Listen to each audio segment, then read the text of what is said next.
Opportunity to thank you for taking the time out of your busy schedule to attend today's school board workshop.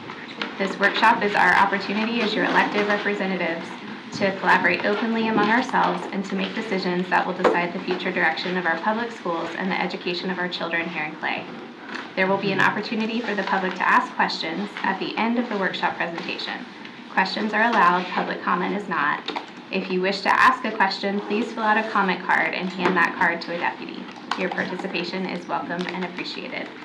And our first item is to review the draft agenda for our September 7th meeting. Mr. Rossi. Good morning, everyone. Before we start, just a couple of housekeeping items. We have with us School Board Attorney J.P. Steinmetz down at the end, and we also have on the phone Jeremiah Blocker. And Mr. Blocker, are you there? I am. Good morning. Maybe explain where you are, what you're doing. Yes, my apologies. I appreciate everyone letting me join that phone. I was called up for hurricane duty, and the governor's call for the National Guard. So, unfortunately, I'm tied up with that. But I hope everyone and their families stay safe as we deal with this hurricane coming out. All right, awesome. And since our last meeting, we've actually opened schools. Right, since then, and we're out at several schools during that time. It always impresses on me how you see students smiling. I had a young man that I pulled aside and I said, "Hey, are you excited to be here?" He goes, "Yes." "Are you excited to see your friends?" He said, "Yes." "Are you excited to learn stuff?" He said, "No." And I thought, wow. I'll tell you, there was another group that was also smiling, and that was parents that drop their students off for schools to start. So school starts, and of course, in the very beginning here, what do we have but a hurricane? So just a couple quick words about the hurricane preparation. The preparation for this particular storm actually started Saturday night, went into Sunday, and then spent a good deal of time at emergency management yesterday in the process of this. So if you were there to see how emergency management works and the tools available to them, you'd all be impressed. You'd also be impressed by the partnership and how they track the storm with as much precision as humans can in the world that we live. And based on that, school districts need to make choices about opening schools or not opening schools based on the information given and the expertise of those in the room. In our collaborative partnership, we decided to open schools today and close them for tomorrow. Just for the record, only 2 Northeast County schools closed schools for today. That's Duval and Nassau. Every other school district is open, and we certainly don't want there to be any safety issues for any of our students, but we make the judgments based on the information that we're given, for that. So school is definitely closed tomorrow based on that information. And then there's the possibility of school being closed on Thursday. So stay tuned. We're going to wait for the storm to come.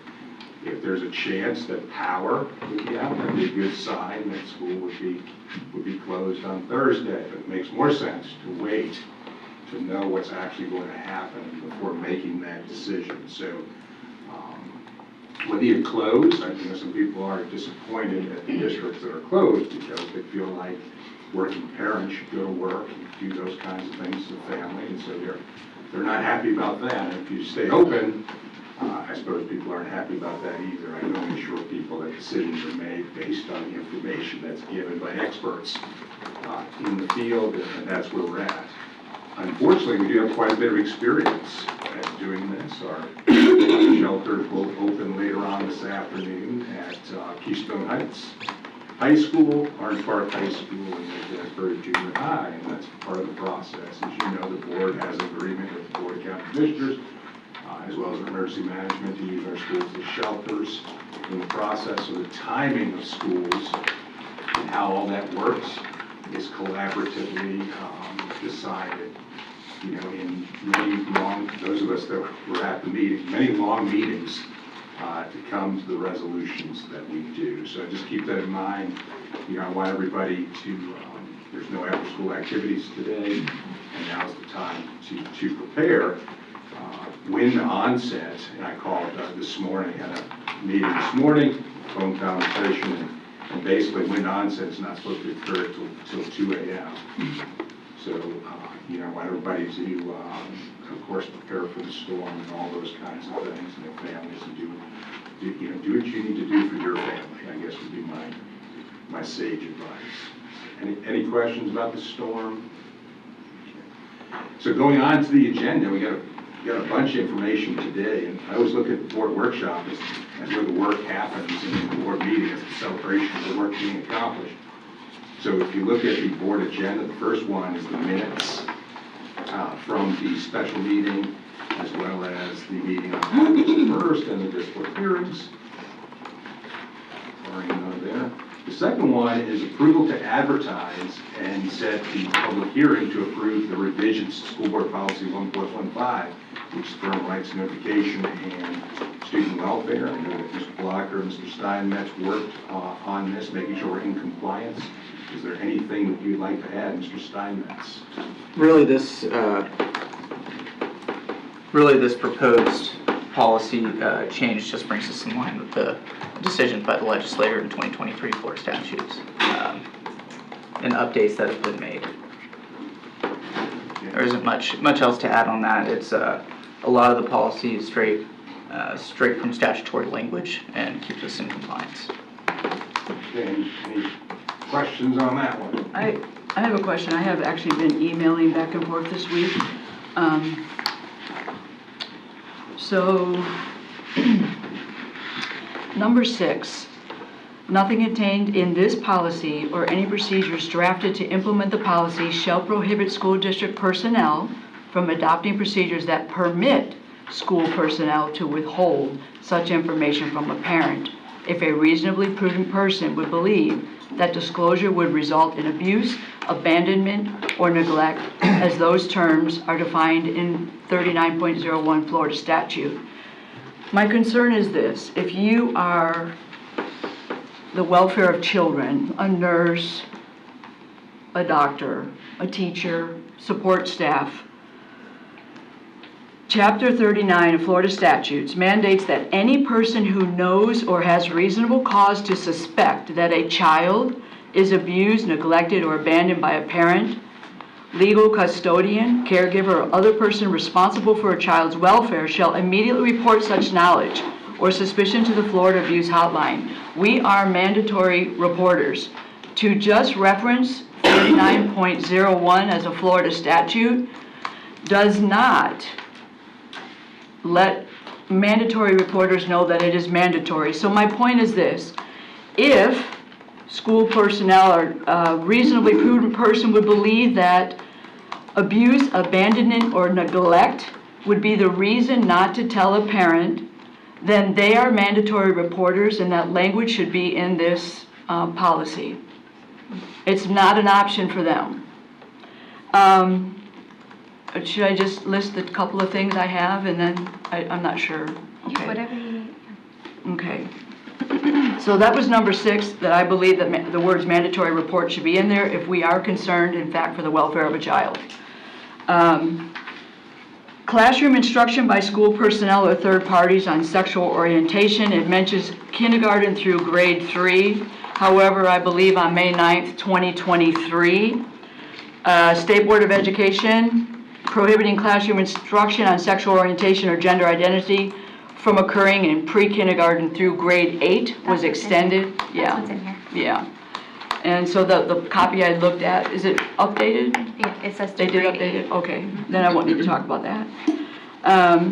And number 10 says at the beginning of the school year, the school district shall notify parents of each health care services offered at the student's school and the option to withhold consent or decline any specific services. Parental consent to health care services does not waive the parent's right. So I am wondering if Suite 360 is part of that health care as mental health care. We talked about it at the last workshop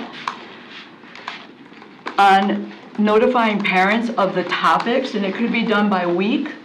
It could be done at the beginning of the year, maybe within these 2 weeks, this topic, this topic, this topic.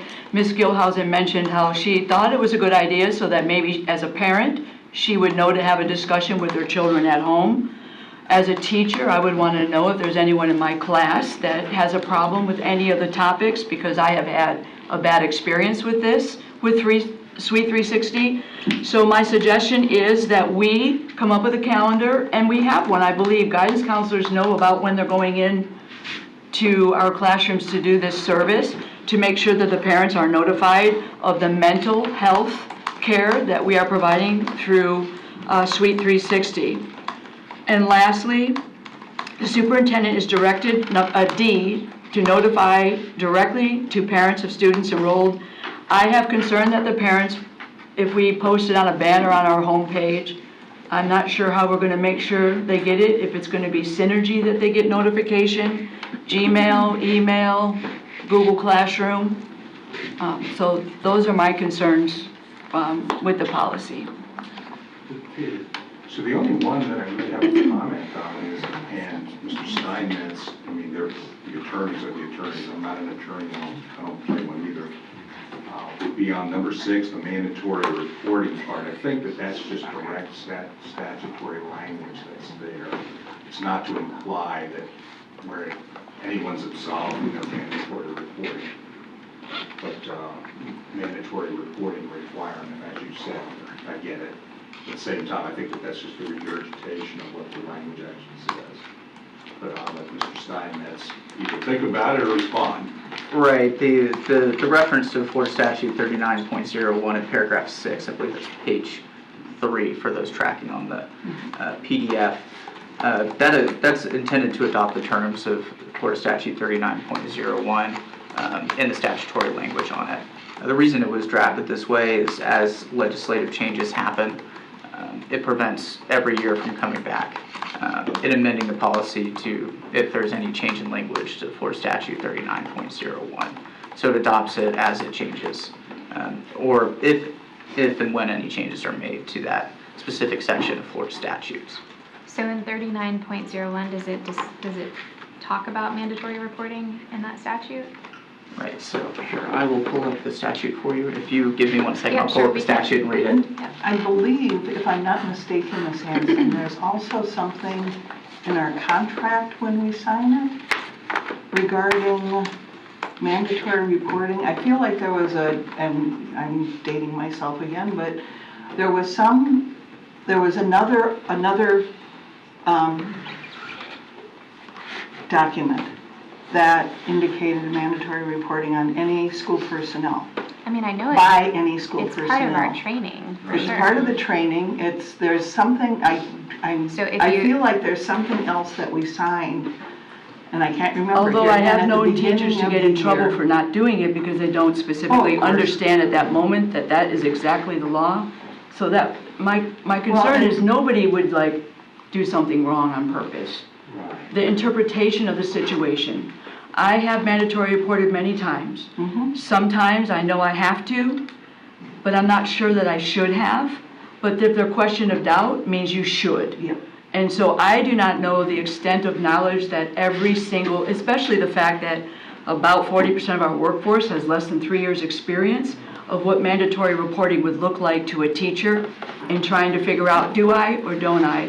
This really doesn't have, maybe to them that's not abuse. You know, there's some interpretation. So But I think, not to take you off, this is my interpretation. Don't believe this, believe the attorney.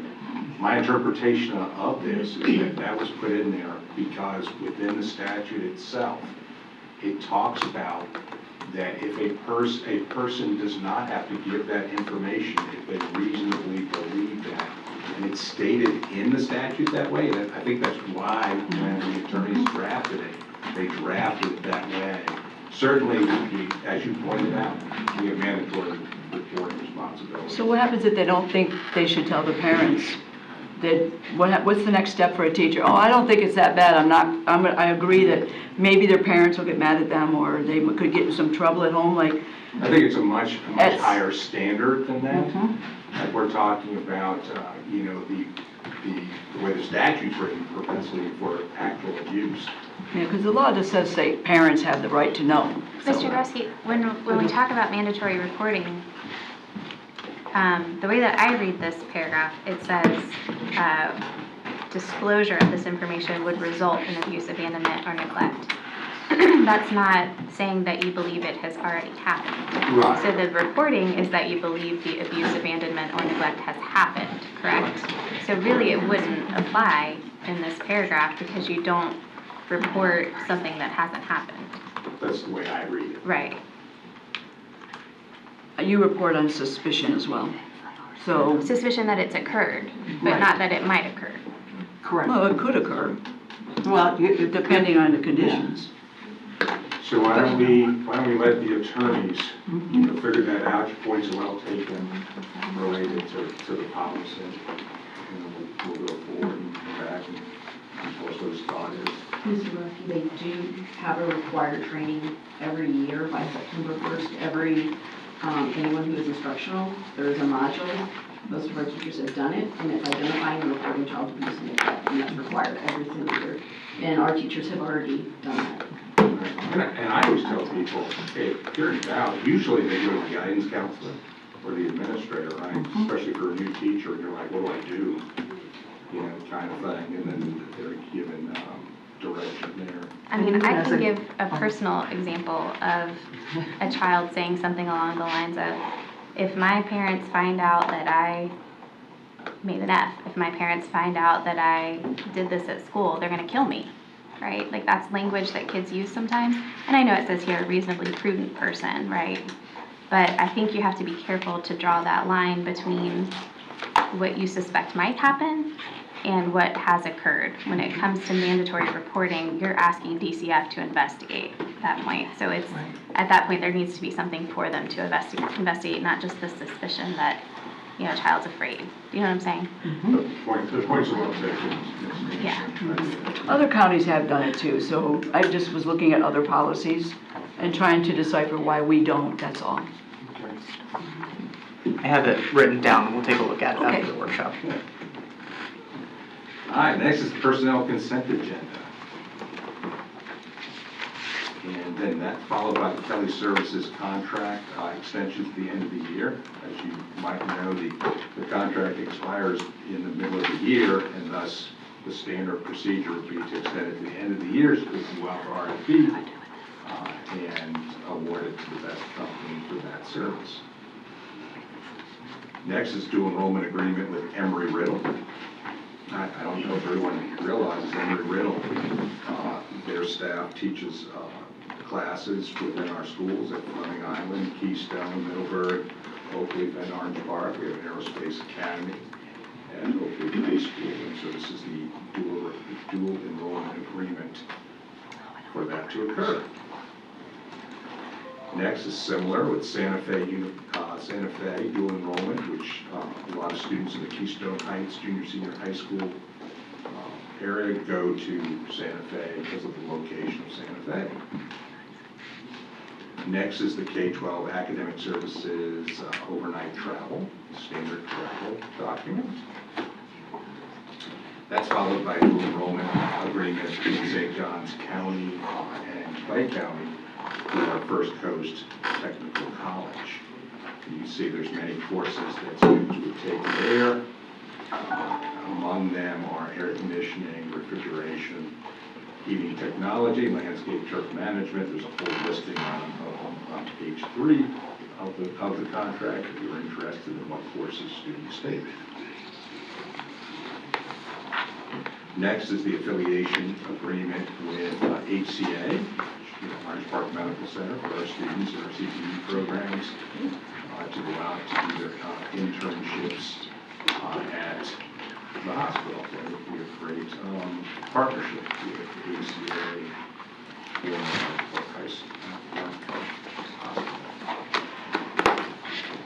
Next is a similar affiliation agreement with Liberty University for interns, counseling interns specifically. Next is Seven Mindsets, which is a character education program. Board member had some questions about that, so I asked Ms. Fogarty to come forward and present information to hopefully address some of the questions that exist about Seven Mindsets. So without further ado, Laura Fogarty. Hi, good morning. Thank you for this opportunity. I know Ms. Hanson had reached out to me and you were particularly concerned about the alignment with the resiliency standards. So I want to share a document with you that will answer those questions as how Seven Mindsets has adjusted to the resiliency package that is put forth. One thing that you will notice is that one of the big things that we teach is attitude of gratitude. And I think that it's very important that we want our children to have that. Another key component, which I know we'll all agree with, is 100% accountability for your actions. We really need to teach children about that and how that coincides with real life, right? We're all accountable for our actions. So we want our students to do that, and we want them to learn about that. It is a supplemental curriculum that we have been using for multiple years, and we have seen a decrease in discipline in some of our schools that have implemented it with fidelity. Another thing that I think that we need to look at and consider is that one of the resiliency pieces is teaching kids about volunteerism and about mentorship. And one of the key components is live to give. And it's teaching students that we are part of a community and that we help each other and that we lift each other up. So whenever you're looking at this and when you're considering that, I want you to think about those things, and that in moving forward in society, these are really key components that we need to work with our children about. Another thing that Ms. Hanson had inquired about was a resiliency toolkit that is on CPOMS. She's 100% correct. And I'm sure she's aware that we have entered, DOE has entered into an agreement with the University of South Florida, and they are developing that component. There are a couple of lessons in there, but it's in development stages and it is working towards. So I think we would definitely be in partnership with that once it is fully developed. Are there any questions that you have? Just that, in the resiliency standards, I had the wrong glasses on. I don't need reading that's glasses. okay. So you're going to see, every time I read now, I'm going to have to. So, by the way, this is great. All right, we want our kids to, I guess, learn to be good people and treat each other right and hold themselves in high esteem. I don't have any conflict with the concepts in Seven Mindsets. I think what I was looking at, in the Seven Mindsets, they do a lot of, it is a social-emotional learning alignment. I am sure that you have done something to make sure that we are within state guidelines on that. And so has Seven Mindsets. Yeah, and so in contrast to Seven Mindsets, FLDOE, instead of like cultural competence and social awareness as their alignments, that's from their website yesterday. The FLDOE alignments are character, personal responsibility, which this takes care of, mentorship and citizenship, critical thinking and problem solving. So this is actually, I would say, does fall under one part of the resiliency. Do we have more components to address the rest of the resiliency standards? We do, and that's what I've given you is the whole list and the whole breakdown, and it goes through K through 12 so that you can see where each one of those are addressed. They work to align themselves with Florida's. Yes. So we have worked in conjunction because, and I do understand that you've been on their website, it is a national program, but they have worked to fall into the constraints of our requirements here in Florida. So for now, it's under development with the state, then our intent is, once the program is fully developed, to use the free resource the state will provide for us? It is our intent to always do what is best for students. And so while it is in development, and it was in development last year and this year, last year the actual components that were on there are now no longer available. So once it gets stable, yes, we will access that, as we always want to be working in conjunction with the state. Yeah, because they have, what they do have on there is minimal, I agree with that. It's enough to do 1 year, so like if you were clumped in 3 through 5, they would have to redo the material. There's not enough by grade level. So what you're saying, let me just make sure I have this just correct. They emphasize patriotism, building citizenship, understanding democracy, and critical thinking. This program does those things? What this program does, and it's aligned, and you can look at it, and you can look at the different aspects of it per grade level and by grade level. So on mentorship, that is actually on page 3, and it talks about being connected, attitude of gratitude, living to give to stretch yourself, and living to give to make a difference. I have enough, thank you. I'll read it, I haven't looked at it, so. No problem. I knew you would appreciate have that. something. And Ms. Hanson, my door is always open. I know that Ms. Gilhousen has been in to visit me. Yeah, So my door's always open and my phone is always available. I appreciate it, thanks for the information. Ms. Hanson, can you repeat those words again? Patriotism, you had Yeah, so 3 or 4 if that you- were specific. Oh, so sorry. Mhm. So if you go into their lessons versus Right. our lessons that we're gonna use in 7 Mindsets, their lessons are developed You're saying around, the CPALM's lessons. yes, the Okay. state of Florida, the lessons they have for all grade levels, patriotism, focus on building citizenship, understanding democracy, and critical thinking, all of which are valid.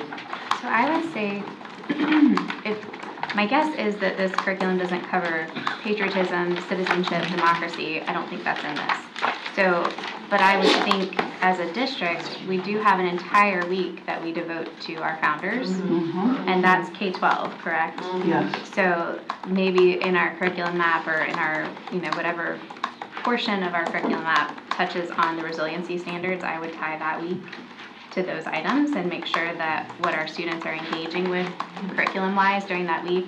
Because I've seen prompts like, if you were the president, what would you do? Which is valid, but at the same time, I think until a child truly understands what our founders did and what the role of the president is, that's a kind of a lofty question for them to reach for. So we see a lot of regurgitation of things that they've heard are buzzwords in the community. So I would just say, to your point, Ms. Hanson, I'd love to see our Founders Week curriculum be a little more beefy and touch on those things that are important for resiliency in the state of Florida. Well, I'm looking at so many of these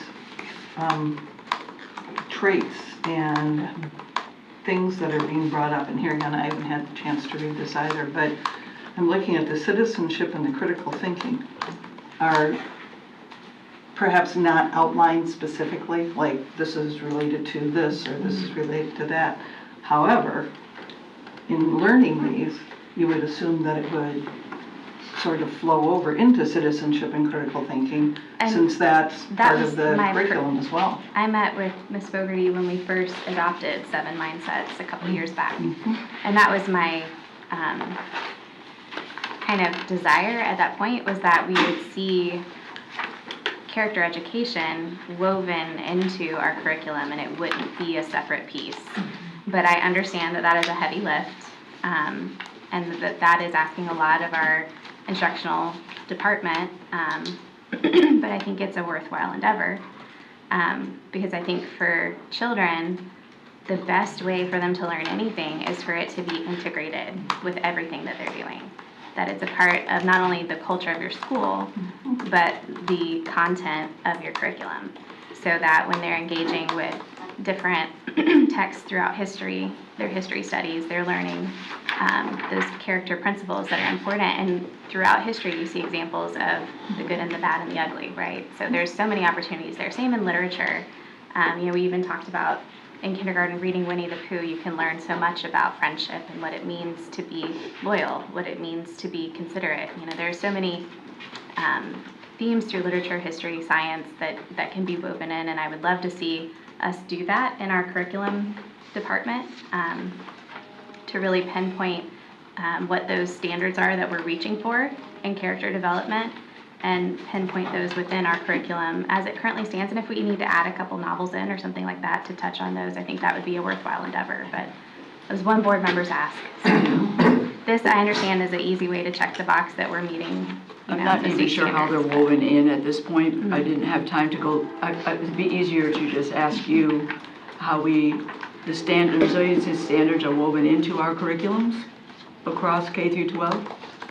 Well, as we have, discussed earlier, the citizenship, the democracy, those are all hit in our social studies curriculum. Now, as far as the components set out through the rules, we need all of those through Suite 360. And so what this program is doing and what we have seen in our high schools, Middleburg High School will be a great one for you to visit and for you to see. We see the culture of the schools being developed. We see a decrease in the amount of conflicts. So conflict resolution has been a big component and a big help, because whenever kids are allowed to, discuss, and when we're talking about attitude of gratitude or living to give, when you understand that there's something more to giving back to your community, it builds your community. Do you have like a schedule or, it's hard for me, I love curriculum maps, right? So I can see how the integration occurs. So I'm fascinated by the fact that you believe it's a cultural shift based on the 7 Mindsets training. And I would like to see maybe how that occurs from beginning of the year to end of year at, like, say, Middleburg High School. So we have a calendar that is put out by my department, and you'll notice one thing that we do not need a data sharing agreement, because this is not, it's not a platform that our students go into. It is a platform that our teachers utilize to be able to, get the lesson across. And whenever you have the lesson, it has PowerPoint, sometimes it has a video embedded in it. Which, I have had parents come in and we have looked at all the videos, and I've allowed them to choose. I didn't come in with a set, we will be watching this today. As I did with Ms. Gilhausen, I let her pick whatever she wanted to see, because it is making an impact, and it is making a Are the difference. teachers required to do it? They are not required to do it. No, you had challenged me last spring about it. You said, no one knows about it, Laura. And so we went and we did some surveying. Last year, we completed over 35,000 lessons. I also sent it out to the schools, and I said, hey, if you want this, we will pay for it, but it's not required.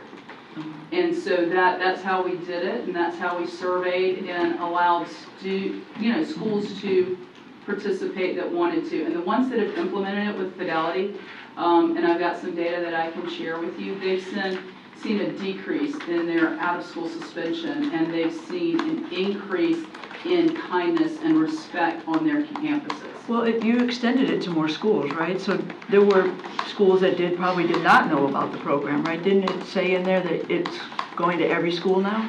That was last year.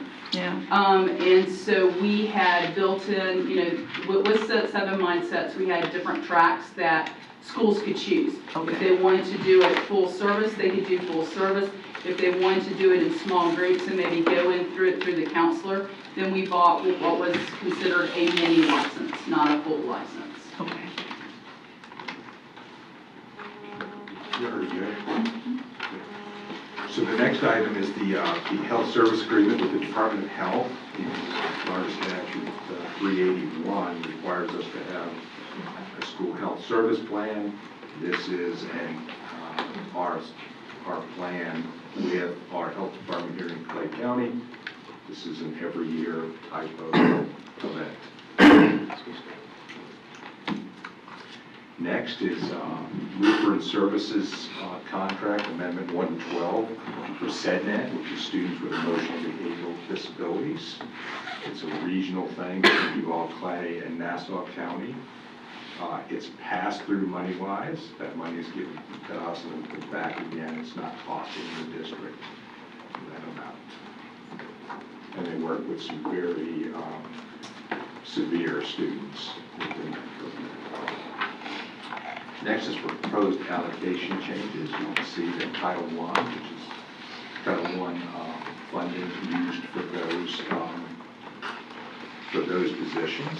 Mr. Brodsky, we added them all at one time, is that how that happens? Yeah, pretty much. I don't understand that part of the procedure.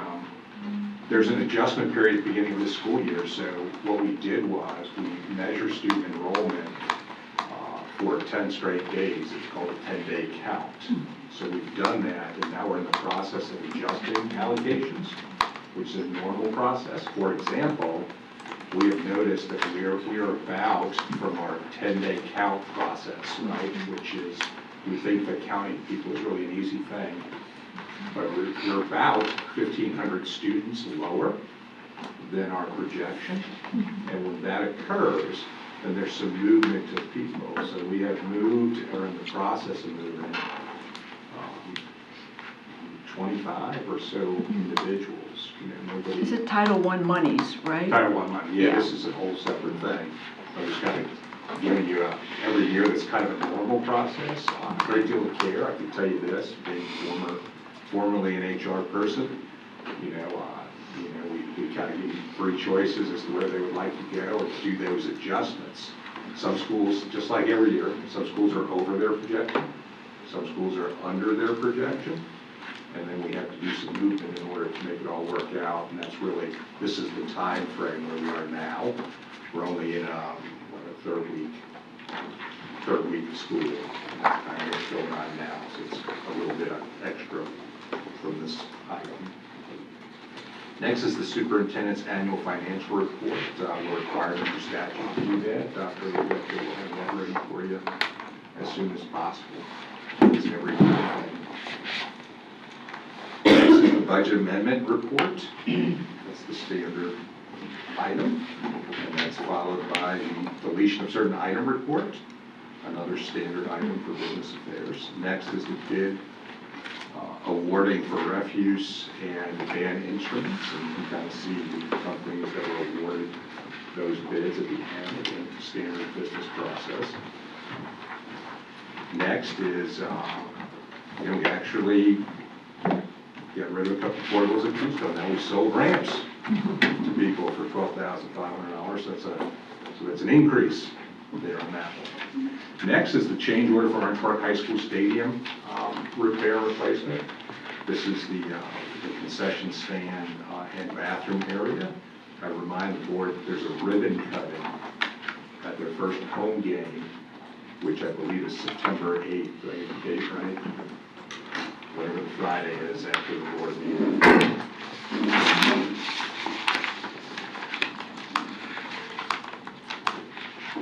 September 8th. So mark your calendars for that, kind of big event. I know the Clay County Chamber is also involved in that. If you've seen the stadium, it looks beautiful, and very proud of that. People in Orange Park should be proud of that also. The game is by 7 o'clock. Yes. Okay, 7 o'clock. We'll do it before. We'll do it before that. So I'll put an email out to them. Next is substantial completion of Orange Park Junior High School restroom renovation. Followed by Middleburg High School cafeteria expansion, a change order for that project. The project's going along, should be done by Christmas. Next is the restrooms at Clay High. I don't want to get too personal, but I went there the other day, they're beautiful. Next is Lake Asbury High School's HVAC. Okay, let's talk about air conditioning. So one of the things that happens when you have 6.1 million square feet of air conditioning space is sometimes the air conditioning units don't work. And you have to do things related to that. So you would see that we did have several during the beginning of the school year. Plus, I don't know about you, but this is hotter than I remember. I remember hot. And so keeping up, in your air conditioning units at home, well, it's the same thing at school. So in this particular case, the one at the chiller, which is a big, huge unit, went down there. Luckily, we were able to get a temporary unit. So if you picture this, and I might not do it justice, which is kind of like a semi-truck that's brought in on a temporary basis, and then they actually hook that up to the air conditioning unit. It'd be like, I guess for laymen, it'd be like having a generator, at your house. That was hooked up at the school, but now this is the purchase of the actual big unit that has to go in there replacement. So right now, we're in decent shape. There's air conditioning there, but you have to buy a big unit and install that and get rid of the temporary unit, I guess is the way I would describe that. It's pretty typical to have a lot of work orders in place for air conditioning in August in the school system. It's kind of a normal process. I'll just say this, our maintenance and our operations team does an amazing job.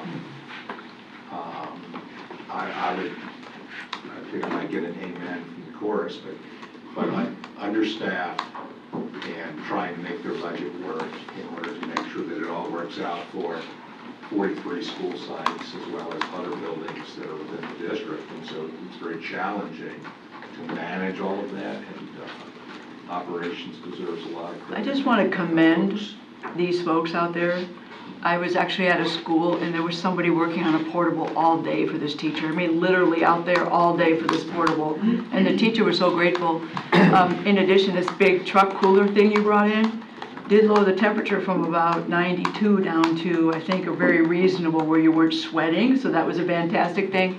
And I don't know if there's any truth to this, but I heard it kept shutting off. So there was a person on the roof and reset it every time it shut off. Is there any truth to that?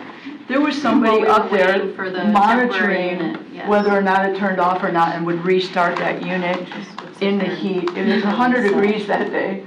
So I think we should commend. In that particular case, that person is doing that, waiting for that semi-truck thing to show up to get people going there. So they do go above and beyond, and Yeah. really do care about our employees. Sometimes patience is a virtue for individuals, and sometimes it takes a couple of days managing 6.1 million square feet Yeah. to make it happen. But I can tell you the hearts are true, and the intent is purposeful, for our employees and our students and families. So. Hard to be patient when you're hot. I hear you. Okay, next is the Plantation Oaks roof repair. You can see just the volume of work being done by our operations department just as reflected in the agenda each month. Next, Orange Park Junior High's roof replacement contract awards, standard process there. Wilkinson Elementary School's kitchen renovation. Next is substantial completion for Ridgeview Elementary School roof repair and cafeteria kitchen renovations. Final completion of Plantation Oak Elementary re-roofing project. So a lot of re-roofing, a lot of HVAC. All those projects might not be, quote, sexy projects, but as Ms. Gilhausen points out, if you can't use the restroom and you don't have air conditioning, that's a problem, right? Or if the roof is leaking. So that's really the priority. So nothing extravagant here, but a lot of it. So our operations team should be commended. The next one is a change order for Green Coat High Window HVAC replacement.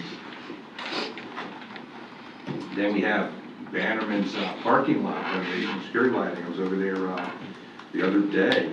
I was jealous. It's a paved parking lot. And you need to go by there and see that.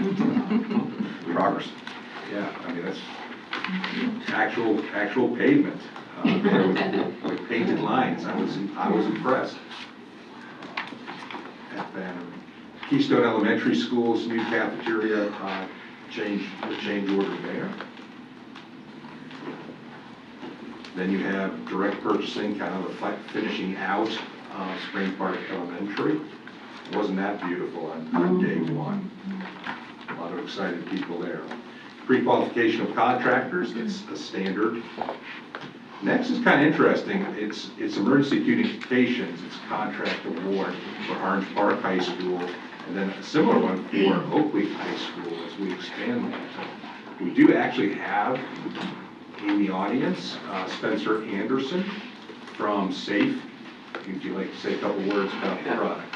Absolutely. Hi, I'm Spencer Anderson with Audio Enhancement and Safe System. Safe System, we have a little video we could show you a demonstration of what it does, but I'll tell you a quick 30-second story of kind of how the foundation of our company started. It was actually by my grandma 42 years ago, because she had 2 sons who were born profoundly deaf. And she wanted to help them to get into school, regular education, and she took them in, had no idea how to raise deaf kids or what it meant to have a deaf kid. And she was like, what do you do? How do you educate my sons, Jeremy and Justin? And the answer she got was, we kind of put them over to the side, is how she felt that what the answer to her was. And she didn't love that answer. She wanted them to be in a regular education environment. And so how she solved that problem was she put a microphone on the teacher, so that no matter where the teacher was in the room or where Jeremy and Justin were, they were going to be able to hear just like any other kid, right? Not singling them out. And fast forward to where we are today, the Safe System, we started doing microphones, and we were going to, with a lot of the unfortunate events that have happened throughout our country, especially in schools, school safety is top priority. And we had a lot of our existing customers come to us and say, hey, I really think you should build a silent duress button into your microphone that our teachers are using every day. It's not another thing for them to wear. It's, they're getting use out of it every day for other reasons, for academic instruction of our students. But it's also that added layer of protection where right in the microphone, the teacher can press and hold the button for 3 seconds, and it'll alert the front office directly where that teacher is in the building that they're in duress, and it will show them that right on a map. It'll send out text alerts, email alerts, can put the school into lockdown, notify law enforcement, lock doors, and all those different integrations. So really, from Audio Enhancement's perspective, we do love that we are impacting the academic environment of a classroom, right, with the microphone, and the safety and security aspect of it as well. Those are our 2 focuses as a company, making sure that we're improving the academic performance of students with our technology, as well as increasing the safety and security. So that's kind of in a nutshell who we are and how we started, and I appreciate the time let me share that. And I'm here to answer any questions too if you have any. I'm just curious, I'm just looking at money all the time. It's about $1 million per school. Why? What happens in that $1 million? It's also multifunctional. It does the bells and the PA system. Replaces intercom, infrastructure. A lot of our schools are very old. So when you talk about the paging system, the bell system, so it kind of replaces all of these systems. As a matter of fact, it's a phased-in rollout because of the infrastructure issues at the school, and we're going in beforehand as we roll this out to high schools, junior highs, and elementary schools. We go in, we completely have to look at the infrastructure involved in that. It's all new intercom and paging within the schools that give it's in Spring Park. It's the newest technology in Spring Park. Why Oakley? If it's newer. What's that? We're trying to go for the high schools first. Trying to take the high schools. The least amount of infrastructure needs first from a financial perspective. So we'll start with the high schools. I believe you have Oakleaf High School. The Bannerman Learning Center is in process, and Oakleaf High School, and the 2 that you have today, Ridgeview. There are our largest ones too, so if we can get the largest ones in and done, then we're going to be moving that, have the infrastructure team ahead of time. It's about funding. It's always about keeping funding available to do all the infrastructure upgrades that we need to support the technology that we have, because quite frankly, some of our schools, like I said, are 100 years old. They have the original paging and intercom systems that really are in need of replaced. One of the reasons I like the multi-function approach of this solution, and we had a team look at it, everybody looked at it, was because it did do all that. Instead of spending lots of money on one thing that does one alert, this is going to do an intercom replacement, our bell systems, our digital mapping requirement with the state. It's going to allow us to encompass all those things into one project, and I think we have to find ways to work smarter, and that I think this solution helps us do that. And you're saving teacher voices at the same time. Right, and so Spring Park is the first to have the first phase of that rollout in the newest technology. And that always becomes the challenge, right? I mean, when you think about how do we roll out equity, I mean, it seems like the newer schools, when the builds, they end up getting new technology, so we have to have an equity plan to ensure that we can go back to our oldest schools and start re-implementing that, whether it's technology integration, whether it's the safety and security systems that we have in place. We need to make sure that we have a proactive plan to address those issues. What about durability? It's not like buying 10,000 Chromebooks and then No. a year later they're all broken? Or No, ma'am. No, ma'am, and you can address that as well, Mr. Anderson, so. Yeah, no, there's a warranty on the products, the life expectancies. I have systems out there over 20 years old, still running. So it's not a system that breaks after 2 years, 3 years. And no additional recurring fees or licensing fees, you know, a lot of the camera integration and technology systems, they all, you know, they make their money on recurring revenue, right? Every subscriptions and access fees and device licensing, and it just rolls every year. And that was one of the things we looked at on the upfront expense of this, is that not only do we take care of all those issues, but we don't have recurring cost associated with the solution. And trying to sustain that as we expand is important. Can I ask a quick question about the ease of use of your system? Having been in an elementary school, we did lots of fire drills, and there were times when, you know, that drill kept going off for another hour after the drill was over, and it was one of those, who's resetting this and who knows how to reset it? I'm assuming that's all built into the system, that it's easy It's to easy, yeah, use? it's actually a single button push, and you can create a fire drill custom notification where you can hit play the fire drill. You can even schedule it if you wanted to, where you don't have to physically push it, but you can push it, hit play, pause. It's just like you can operate your computer, you can operate the system. I mean, it's a pretty simple and intuitive interface. So So it's it's a simple at Spring play, Park, we pause. did have training for the staff there as well as maintenance. So any issues that arise, and they also have great customer service. They have a line they can call in and say, hey, I can't fix this problem, and they'll help walk them through or give them additional training. And the ease of use, like you just said, there's a lot of solutions out there, and I've been all over the southeast, so I've had an opportunity to see a bunch of them. But when Marjorie Stoneman happened, right? I mean, all of a sudden, everybody had a solution. All these, I hate to say it for lack of a better word, but you know, the vendors coming in with their solutions, wanting to sell, to capitalize on legislative dollars. But there's so many out there. Like some of our neighbors, for example, went with one that you have to push it a certain number of times, like 1, 2, 3 means something, and then 1, 2, 3, 4, 5, 6, 7. Let me tell you what, we had that solution in another county, and I decided that after experiencing that with 250 schools, we wanted a single button, a single alert for our teachers, that if it's a lockdown, they know exactly what to do. They don't have to count button pushes or number of times or what the frequency of pushes means to what signal's going out. They just hold that button down for 3 seconds, and the admin, everybody's coming. What other districts close by use your product? So we have Duval County uses pieces of our equipment. Orange County, we're in Hillsborough County, Palm Beach County, St. John. St. John's County, sorry, yeah. Lake County, just going up the state, but a lot of, especially in Florida, and a lot of school districts have learning things. I have a question, and I'm just asking this because we as nurses have panic buttons and they're hit all the time. So I guess because I haven't like actually physically held it to see exactly how it works.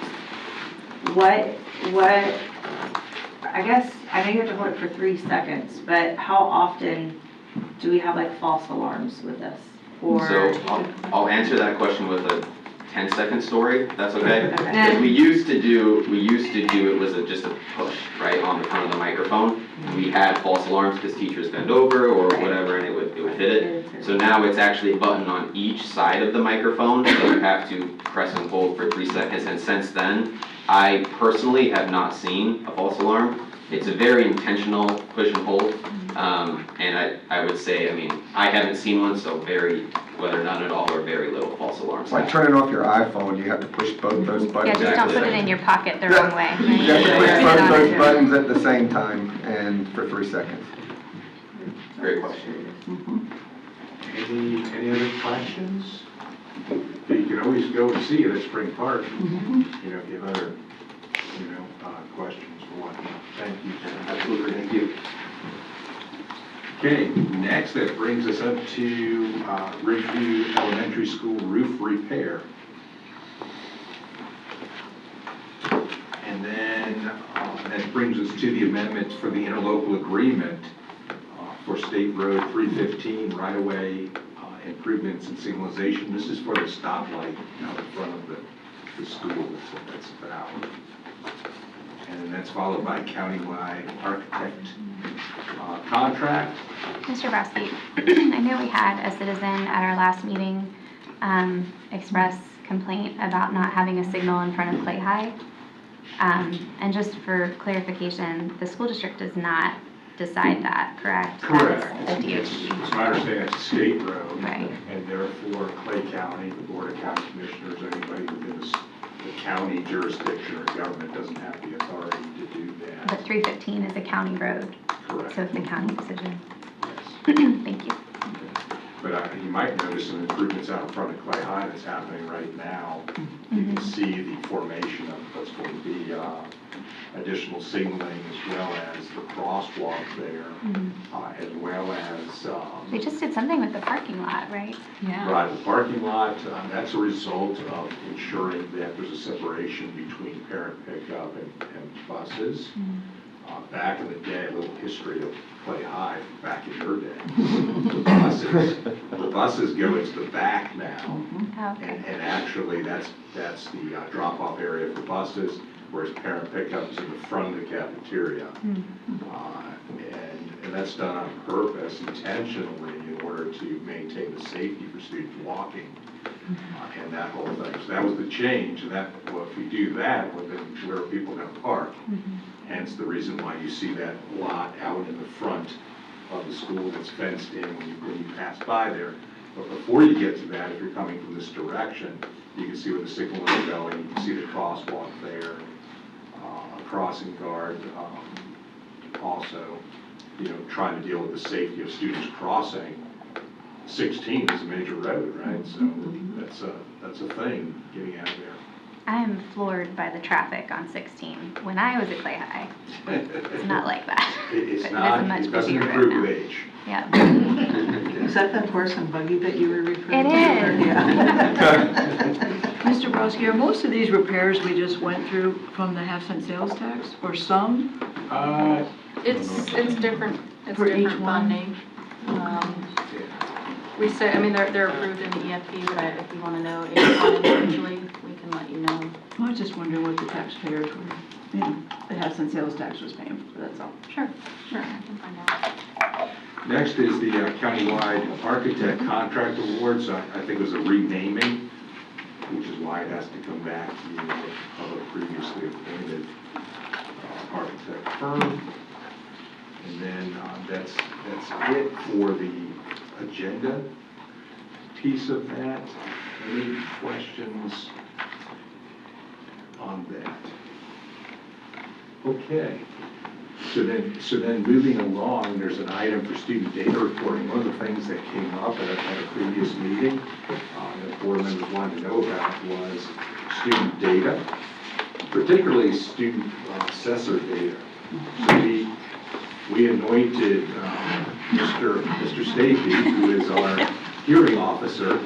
We said, sir, we want you to go back to 21-22, take a look at every single referral involved in that, obviously quite a few, and then come to the board and report out your findings. And so that's what he's doing here this morning. Go ahead, Mr. Stafey.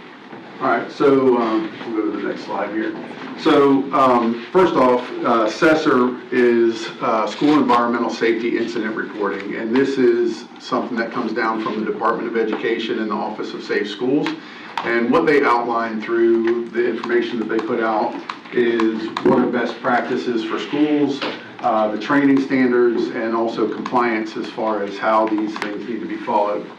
So this is something that, we follow any of the updates that are put out by their office, and I'll explain to you a little bit more on the next slide here. But they implement and manage how assessor incidents are defined. So each of the different types of incidents that would be considered assessor incident, what the definition of it is, what examples are of it, what non-examples are of it, and then additional guidelines that we need to follow. The other thing that it also talks about is reporting rules, not only reporting to the state, but also how we report it to law enforcement. Okay, so there are specific rules that go along with that. All right, so on the next slide. So I'm going to ask Ms. Honora if you can go ahead and click on the link there for the Rule 6A. So if you'll scroll down here, this is the evolution of this document since 2019. Now, they had this document prior to 2019. However, this is how it's been recorded since then. But what I would like to show you is a couple things. One right here, 822, this is the most recent update. And we were aware that this was coming, so we were prepared for this one. We knew that what the new changes were going to be. But if you'll see, there was one that was done of 822. There was also that one that was done in the middle of the school year this past year back in January.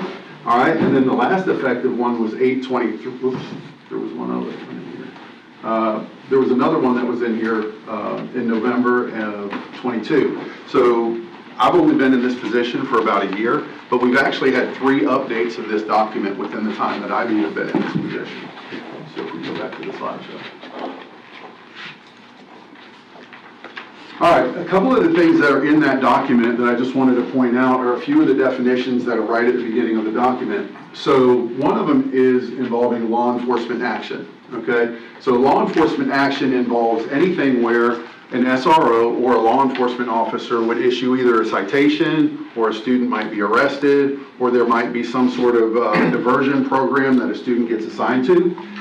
In addition to that, it can also just be taking a report at the school site. So that way, if there is something that needs to be followed up on, there has been a documentation of what the law enforcement's involvement has been, okay? The other thing I wanted to talk about was what reported to law enforcement means. That means that it was actually discussed with, reported to, however, communicated with a resource officer at the school or another law enforcement official about a particular incident. Now, key thing here is that reporting to law enforcement does not necessarily mean that an action will be taken, okay? So if you think about it in this way, if we have a student, kindergartner, that winds up hitting a teacher, that would be considered simple battery.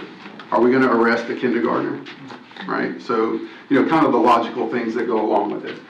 Second graders getting in a fight, by law that would be considered a fray. Are we going to arrest second graders for fighting? Okay, so those types of things we want to make sure that we understand that just because it's reported to law enforcement, an action is not necessarily going to be taken. But it still has to be reported to law enforcement? Correct. So again, in that administrative code, one of the things that was also made very clear in the update in January was that regardless of the age of the individual, regardless of their ability to understand it, so even if we're talking about some of our students with disabilities, all right, if they commit something that would be considered assessor event, we have to report it to the state.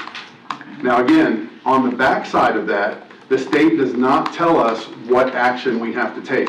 So as far as consequating that, then we can take that information into account. Were they too young to understand exactly what they did, or did they not have the mental capacity to do that? Okay. Mr. Stafford, when you say it's reported to law enforcement, is it documented that it's reported to law enforcement? I'm going to let Chief Wagner, I think he also had some things that he was going to discuss with you guys today, so he can talk a little bit more about that. Okay. In many cases, when we talk about documenting it, that's how we're going to manage it through the Synergy program. Okay. So if we have an administrator or whoever at the school site reports it to law enforcement, there is a place for us to indicate that. Okay, and I'll discuss that a little more on the other slide. All right.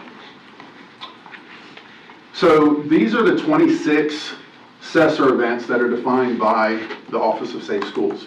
All right, so a couple things that I just want to bring to your attention. The ones that are in red are ones that have been updated since the last evolution of that document. Simple battery used to be physical assault. Criminal mischief used to be vandalism. A lot of the language has now matched what law enforcement does. So that way, when you're trying to have a conversation with somebody about some of these items, you know, if law enforcement's using some terminology and Cesar is using other terminology, now it's similar in language, so that way we can all understand who's talking about what. The other thing I wanted to point out is these here in yellow. Of the 26 Cesar events, the current rules are that those 4 do not have to be reported to law enforcement, okay? It's not mandatory that they're reported to law enforcement. The other ones, we do want to report to law enforcement. One of the things I also want to point out is fighting over here. I did asterisk next to that one, because during the 21-22 school year, fighting was part of the group that was not mandatory to be reported. And if you take the numbers from that particular year, these 5 incidents, if you include the fighting over here, that made up more than 70% of the incidents that we had in the district. Okay, so those were not ones that were required to be reported to law enforcement. But however, they can Could be. you report it if counties wanted to, they could report on that? Absolutely. I've been to the website, people do report sexual harassment, tobacco, bullying, I've seen it on the... Right, correct. And these things may still get reported to law enforcement, but again, it's not, you know, based off the Office of Safe Schools, it's not something that's required to be reported. In a lot of cases, we do communicate with our law enforcement and let them know that these things are happening. Okay. Is the updated red from the emergency rule? A lot of that was done from that January 17th update. Okay. Yes, ma'am. Okay. All right. The other thing that Cesar also explains is that in the administrative code, it dictates that if we have an event where multiple Cesar violations have occurred, we take the most severe, and that's the one that we report. So in other words, let's say Kevin Stafey gets caught in the bathroom at a school vaping, and I get brought up to the office and get searched, and they find a dab pen, a THC pen in my belonging as well. So in that case, I violated tobacco and drugs. All right, they're not going to report the tobacco, they'll only report the drugs. And that's, again, mandated by the administrative code. The other thing they also talk about here is that when we have an incident on a campus, we report one incident and then all of the members that are involved in that particular incident. We had a situation during the 21-22 school year where there were 6 kids on a bus that were passing a vape around. All right, and what we did is we actually reported as 6 individual incidents instead of one incident with 6 students involved. So that's where our numbers are a little bit different, and I'm going to go over that here in just a moment on another slide. Okay, so we'll go to the next one here. All right, so I want to talk a little bit about these numbers just so that you guys have an understanding.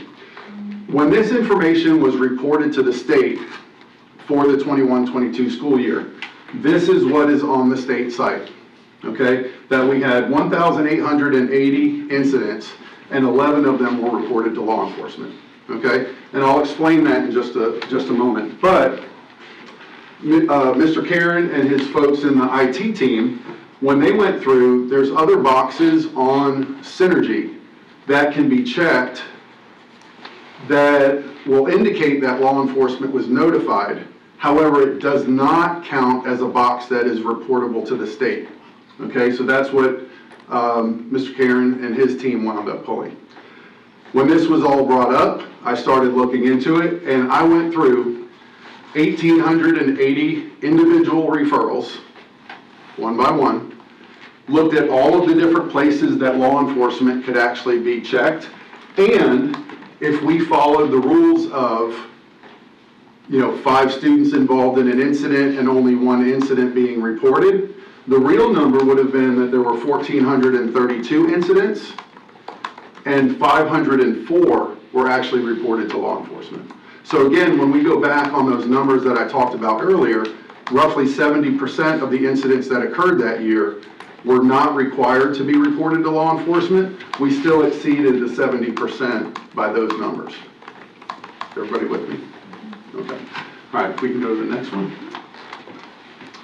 All right, part of the reason that this happened in 21-22, that was the first year that we were using the Synergy program as our student information system, okay?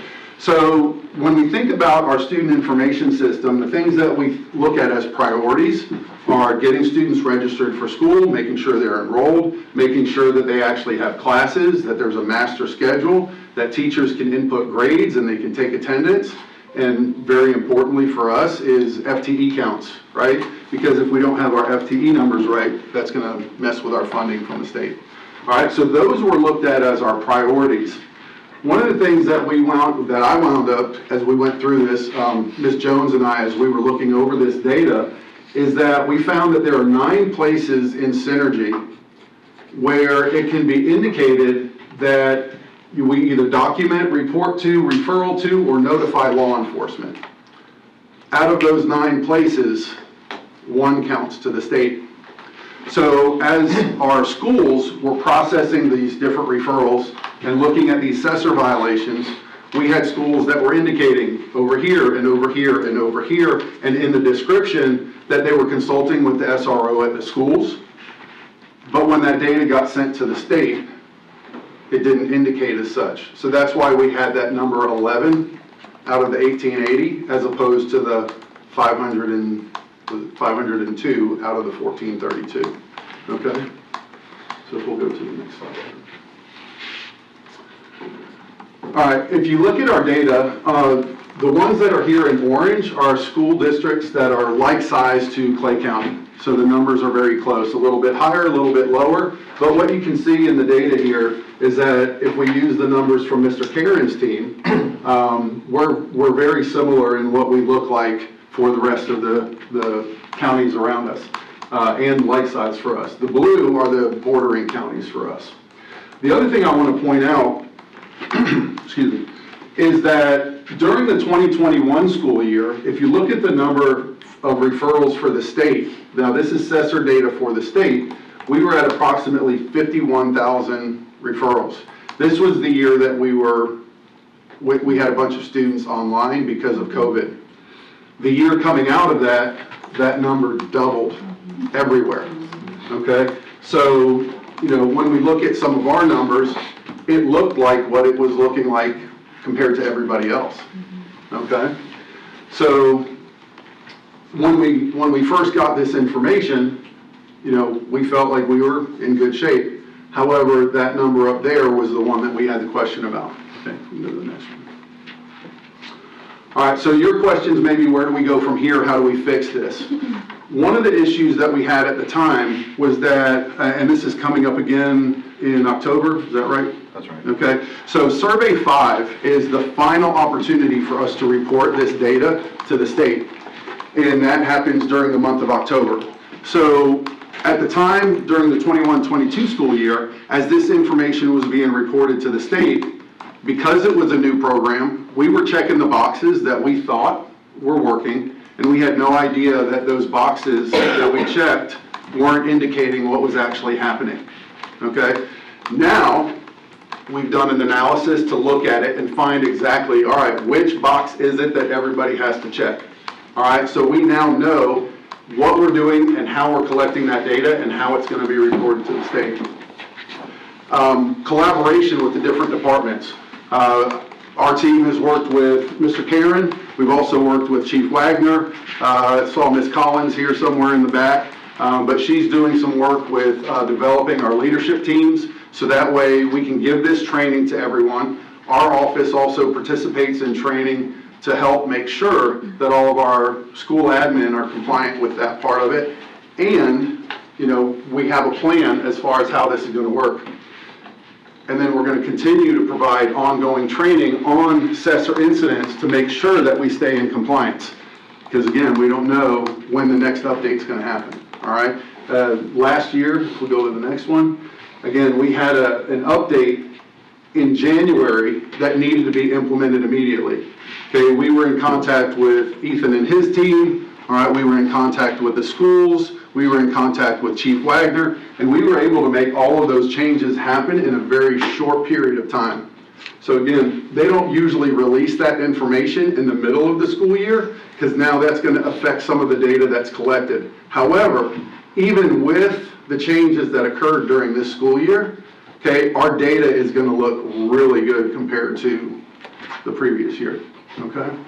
So if we'll go to the next one here. This is what we're looking at for 22-23. This data will be finalized and completed by October, all right? But if you look, yes, our numbers did go up because we're still in the process of making sure that our admin are compliant as far as the part of adding multiple students onto one referral.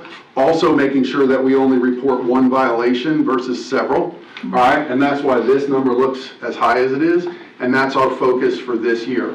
But if you look at the number for 22-23 and compare that with the number that was reported to law enforcement, we were at 2010 and we had 1,966 that were reported to law enforcement. So our folks have been doing their jobs, all right? Our admin have, law enforcement have, and we've made, we've tried to ensure that this is going on, okay? Last slide.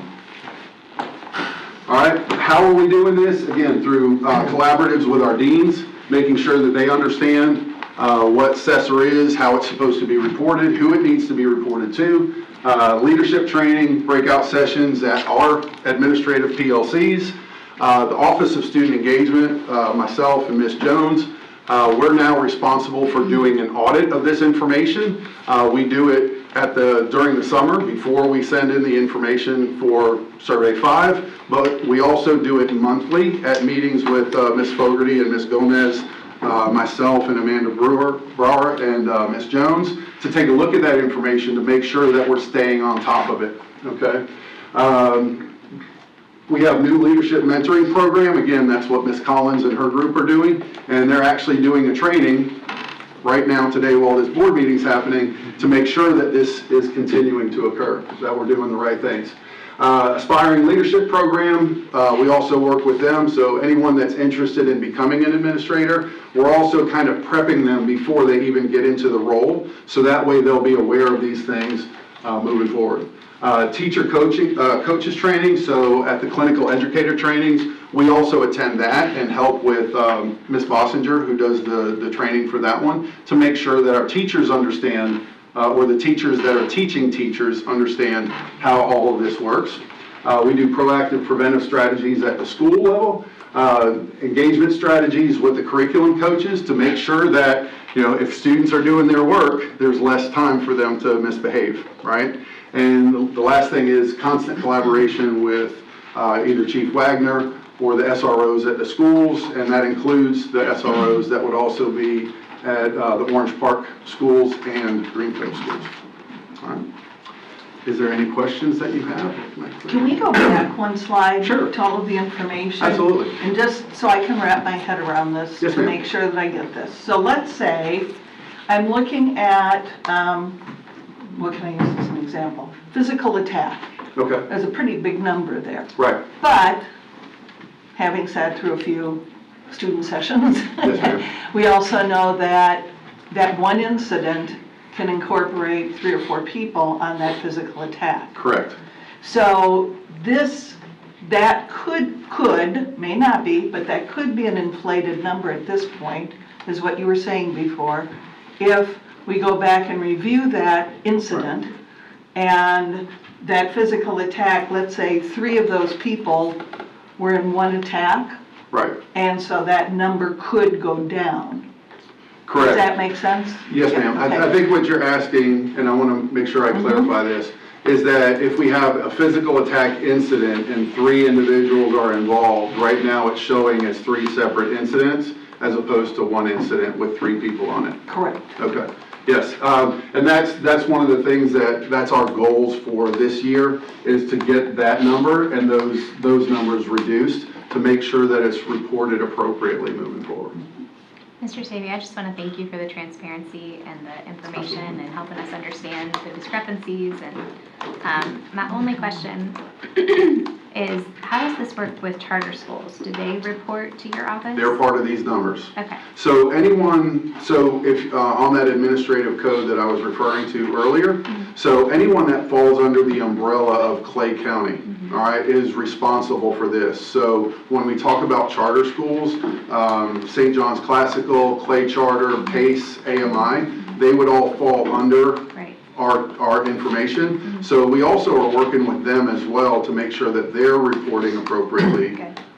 So it's not just hey, we're going to do what we need to for the schools. We're making sure that everybody under the Clay County umbrella is reporting the way that they should. Okay, and just for, we sit on disciplinary hearings, we don't see charter school students at disciplinary hearings. So just knowing the safety of the fact that it's getting recorded, and so that, if there's a disciplinary action, we will see it if they were to re-enter another school somewhere. So with those cases, we have had hearings through our office that haven't made it to the board level, where we have done the disciplinary hearings with those other schools. Just none of them have gotten to a point to where they would rise to the level of going before the board. Okay, thank you. One other quick question. Yes, ma'am. You had mentioned 9 different places that we could We're working on that report too. that. Thank you. Yes, ma'am. But I can also understand that there may be, we definitely need to get the button pressed for Cesar, most definitely. But if there is a question regarding an ESE student or an EBD student or somebody else, that reporting may need to be done in other areas as well. So when we're talking about discipline for students with an IEP or even a 504 for that matter, there are different procedures that we have to follow, and that also is communicated out to the schools. And we have kind of a generalized flow chart that we've developed for the administrators, so that way they know, all right, I need to do this, I need to do this, and this is the process in order to get through that, okay? So, yes, ma'am. Awesome, thank you. Okay. Yes, Ms. Clark. Could you explain just the format from incident to reported to law enforcement? I assume that regarding an incident, it could be a parent, it could be a teacher, it could be a bus driver, it could be a student that makes that report. Correct. And then it goes to the district level, and do we have one person then that decides that it gets reported to law enforcement?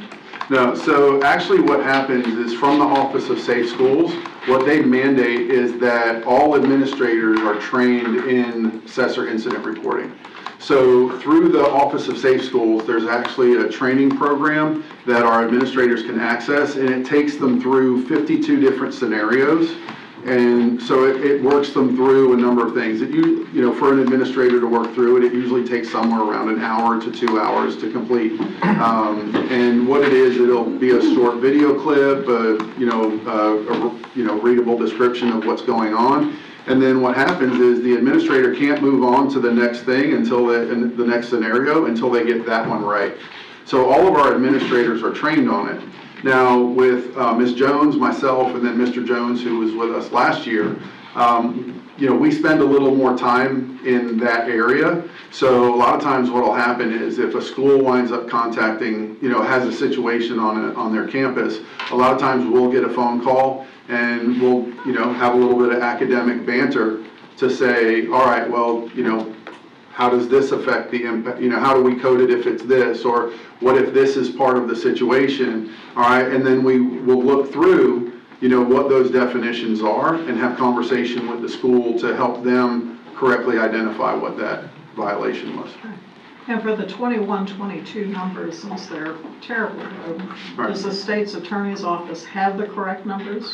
Do they have the correct incidents reported at this point? Right, we have that information. Unfortunately, the way that the state works is once they close that window for reporting for Survey 5 for 21-22, they don't reopen it. So those numbers, unfortunately, are going to stay what they are on the state site. However, we've gone back to make sure that we evaluate it appropriately. Again, we want to audit ourselves and make sure that we're doing what we were supposed to. So actually, when it was brought up, I wanted to be a part of this because I wanted to be able to show that our folks are doing right. Even though it looks bad with the data that's reported to the state, our folks are doing the right things. And I just need clarification on one more thing, Yes, ma'am. only because I can see much better, but I'm still just a little more. I mean, 33% was the average statewide. Right. For 21-22. Correct. But that on this looks like it's 90%. This one here? Yes, ma'am. Yeah. This is 22-23. Right. Right. So is 22-23 90%? 22-23 is going to be 90%. Yes, ma'am. So we are way over the Florida average. Correct.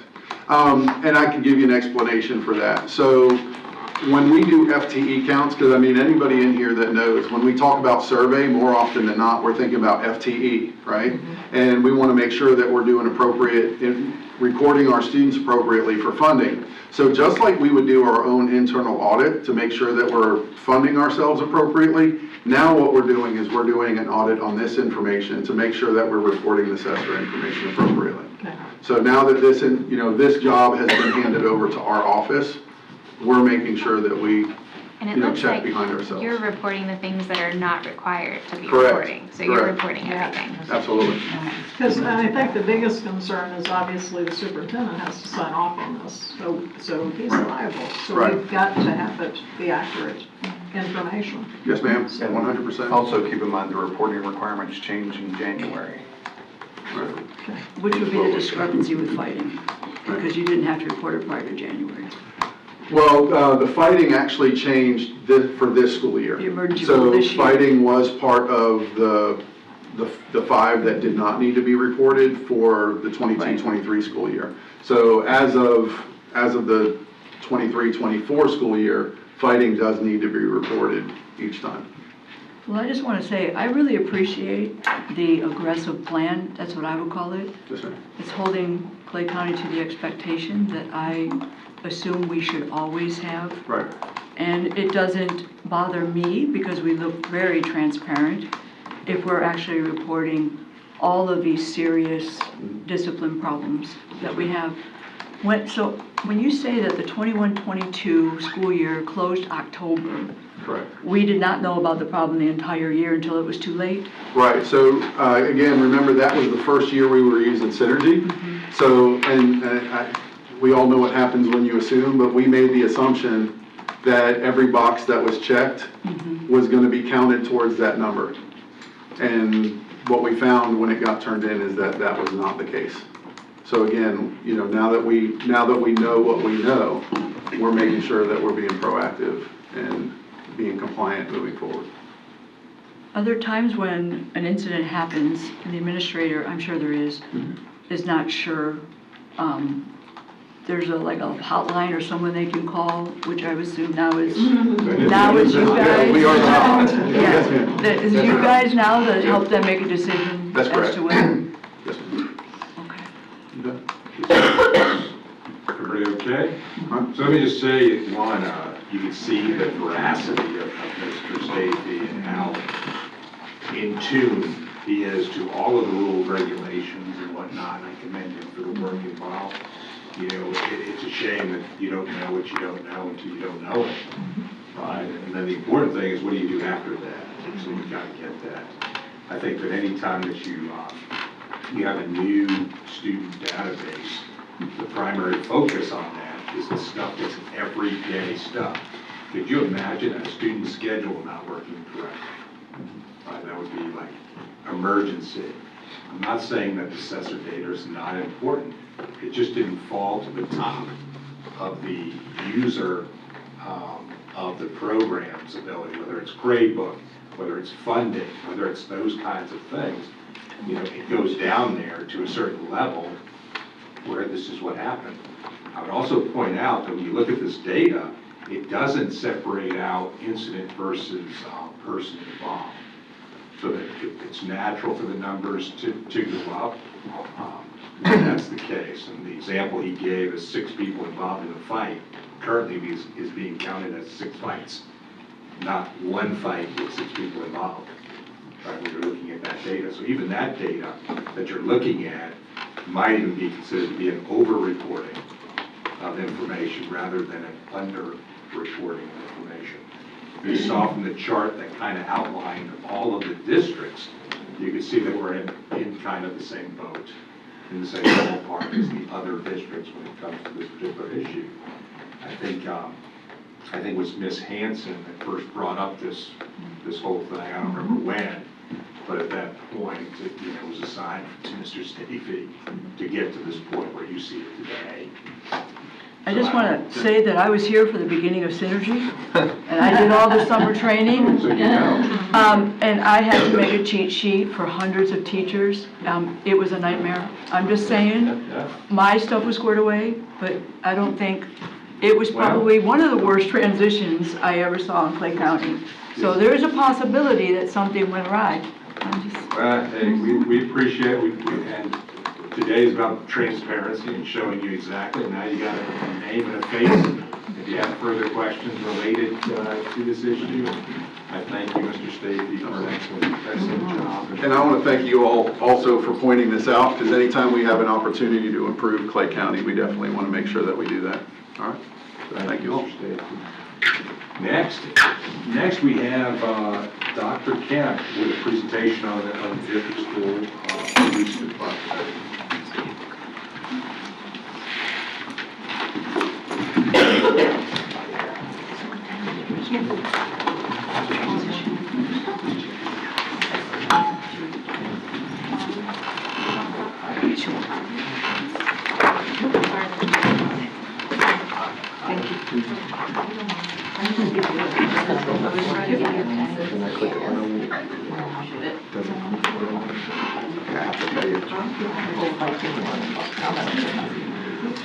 All right, well, good morning. As information's being passed out to you guys, I just wanted to preface some of my comments today as we move forward. You know, I had the opportunity to serve in Miss Ellis's role from 2017 through 2020, and you know, it's one of those opportunities to serve. You hear me say OTS all the time. It's one of those opportunities to serve at that time. So I really want to preface my comments today. You know, I'm kind of known for being shy and reserved and quiet and all that. But today's really, truly about transparency, sharing information, and also had another opportunity to, you know, make sure that the public record is documented. And kind of thinking about today, you know, you ever thought about the statement that you make when you go into a legal proceeding, or that they make you make when you go into some legal proceeding? You know, they always say, whether it's a deposition or you're testifying or you're just giving it, you know, I never really give much thought to that until you're in that situation. But you know, when they say, do you swear to tell the truth, the whole truth, and nothing but the truth, so help me God, right? So I don't really give much thought to that statement until you start breaking that down, talk about the whole truth. And, you know, the emphasis is on the whole. So I think that's one of the challenge we have, you have as an elected officials, and God bless you for being an elected official. It's difficult, and the challenge to be a superintendent today is difficult. The challenge to be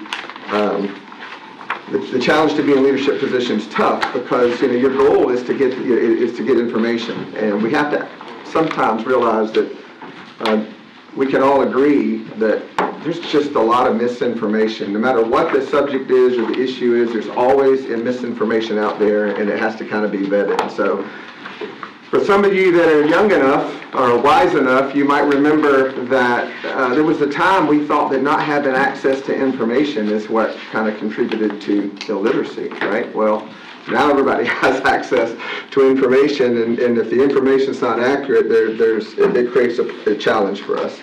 Superintendent just preceded by this next preface comment was saying, you know, you don't know what you don't know, and that's true. My mother used to say that as well. She goes, Mike, you know, they don't know what they don't know, or you don't know what you don't know, and she goes, that's okay. Like Mr. Stacey just demonstrated, well, you don't know what you don't know, that's one thing, but it's not okay to don't know what you don't know, and you don't want to know what you need to know. You know, are you following me? Are y'all with me? So it's not okay to not know what you don't know, and then you don't want to know. So that's the part of being in your roles and your capacities, the part of serving in admin leadership teams to try to figure out how we get better all the time. So, you know, so I've already talked a little bit about how critical it is to decipher through information and things that you hear in the community. I can remember back from 2017, 2018, it was a very contentious issue. Some of you were there, we had issues, Marjorie Stoneman happened and we moved. We're going to talk about that in a second. But for me today, normally I'm an old coach. I need to preface this. I want to talk a little bit from the heart today because I'm an old coach and I'm a principal, so I typically have a cafeteria voice that is loud and it comes across sometimes as the wrong. My intent is to strictly provide information today and make sure that you are equipped to evaluate decisions as you move forward, and I think it's important. So if we can, you're my clicker, right? So I'm used to clicking myself. So I'm probably just going to be pulling up a chair and we're just going to have an honest conversation. We call it, in ops, we do it all the time. We call it scrimmaging. There's power in the scrimmage all the time, whether it's improving those processes, improving process with the police department, instruction curriculum, how do we better do climate culture, but it's scrimmage. So today, really, as we scrimmage on this issue, it's really to provide a historical context, because again, you don't know what you don't know. Some people think they know, and some people tell you right up front, I don't want to know. And okay, but you don't know what you don't know. I think it's important that we provide every factual, historical context in relation to the SRO issues in Clay County. I think it's really cool to equip, it's really necessary and critically important to equip the board with the background facts that we'll briefly go over these, but it's really the Marjorie Stoneman Douglas High School Public Safety Act. We've shortened that for today because I want to save at least 20 minutes. So we shortened that to say MSDA. So when I say MSDA, I'm talking about Marjorie Stoneman Douglas Act. And having an understanding, understanding the historical context is really important because when you understand history, to make sure we don't repeat certain mistakes, we make sure we improve and make things better. But understanding what the board faced in 18, you might think that's water under the bridge, that's immaterial, it didn't matter. I'm telling you, I think having an understanding of what some of us were here at that time, it would be important for background information as you guide to make decisions moving forward. I want to provide facts regarding, what happened back then, what we needed to do, our fiscal responsibility piece. We will report on, I know Dr. Legutko has provided budget versus actual to you. The benefits that we looked at back then and the benefits that still remain at this time for having our own police department and what that means for you as the organization or as leading the organization that was responsible. We're going to talk briefly a little bit, and Mr. Stapey talked on it, was the perception out there, the misperception about crime in the schools versus discipline in the schools, and the SRO's role. We'll talk about every vertical is built on quality and credentials. We'll go over that. But mainly I'm going to address some of the common public misconceptions, misperceptions, misinformation, odds that we've heard, since 2017 going forward. So, and my job ultimately in ops, and my job back then as the assistant superintendent for ops back then, was to make sure that I provide the superintendent and the team and you and the board, our leadership, with recommendations, what we recommended, and really what we recommended back then, so everybody understands. Because I assure you, oftentimes what you hear out there is not exactly what takes place. That's the whole truth part. There's always an element of the truth, or whether it's on a Facebook, there's part of the truth, it's not the whole truth. So let's go through this. I promise you, it looks longer than it is. But I want to fly through some of this for you. So we talked about the Marjorie Stoneman Douglas High School Public Safety Act. We're going to do MSDA for here on out. February 14th, 20 changed everything from school administrator, from an operational director. It really did change everything. It required us all to have a school safety officer, a resourced armed officer or guardian on school campuses from bell to bell every day that school is in session. That was new. We had SRO programs in the past. We'll go over that next slide. But we had SRO programs in the past. Go ahead. And it required us to have everything. Next slide. It's not going up. Oh, it's not going. There you go. Required us to have, there you go. The MSDA really forced the board and the superintendent at the time to develop a plan. The incident happened February 14th. The legislative met legislature met on an immediate effort to provide assistance to schools. But we immediately had to comply the following year. So you're talking about a 4-month time frame. When we talked about the challenge in 2018, the goal was, how do we do that without a funding revenue and funding stream? Next slide. But I want to make it very clear that our goal was to make sure that we continue. We continued our interlocal agreements and our partnerships with all of our municipalities. The administration, the board's goal was to continue that with Clay County Sheriff's Office and our junior and senior highs at the time, Green Coast Springs Police Department for their municipality and Orange Park Police Department. So we talk about the state of readiness in 2018. If you go back, go back a slide. If you go back to it says CSR state of readiness. We had internal agreements with those 3 agencies at that time. We had just restored, just for public record and documentation. There's individuals that I've spoken to in the community that really think that we had SROs in our school, all of our schools the whole time, and that's just not accurate. In 2018, we just had reinstated the SRO program in our junior high school after about a 10 to 12 year of not having. We had them, then we didn't have them because of funding issues. And in 2018, it just so happens we restored and reinstated the SRO program in 2018. And Dr. Kemp, just to be clear, the SROs were always paid for by the school district. That is correct, and that's something that's one of the misperceptions in the community. Absolutely. We have interlocal agreements that we have a contract. They provide services, whether that's SRO services, just like anything else within business. When we have contracts to provide services, there was a scope of work in that interlocal agreement that was worked out between the municipality to define the scope of work and what we needed to do to move forward and what they provided versus what we had to pay. So I think it's really important for the public record again that we never had SROs in the 27 elementary schools at that time. Now we had little programs every now and then, a DARE officer, drug abuse resistance education. There might have been the Eddie the Eagle. I mean, there might have been some different things that kind of rotated through our primary schools, but we did not have we did not have a full-time dedicated SRO. And honestly, prior to Marjorie Stoneman Douglas, when I say it changed everything, from a superintendent and board's responsibility to the ops team that has to school safety, it changed it all.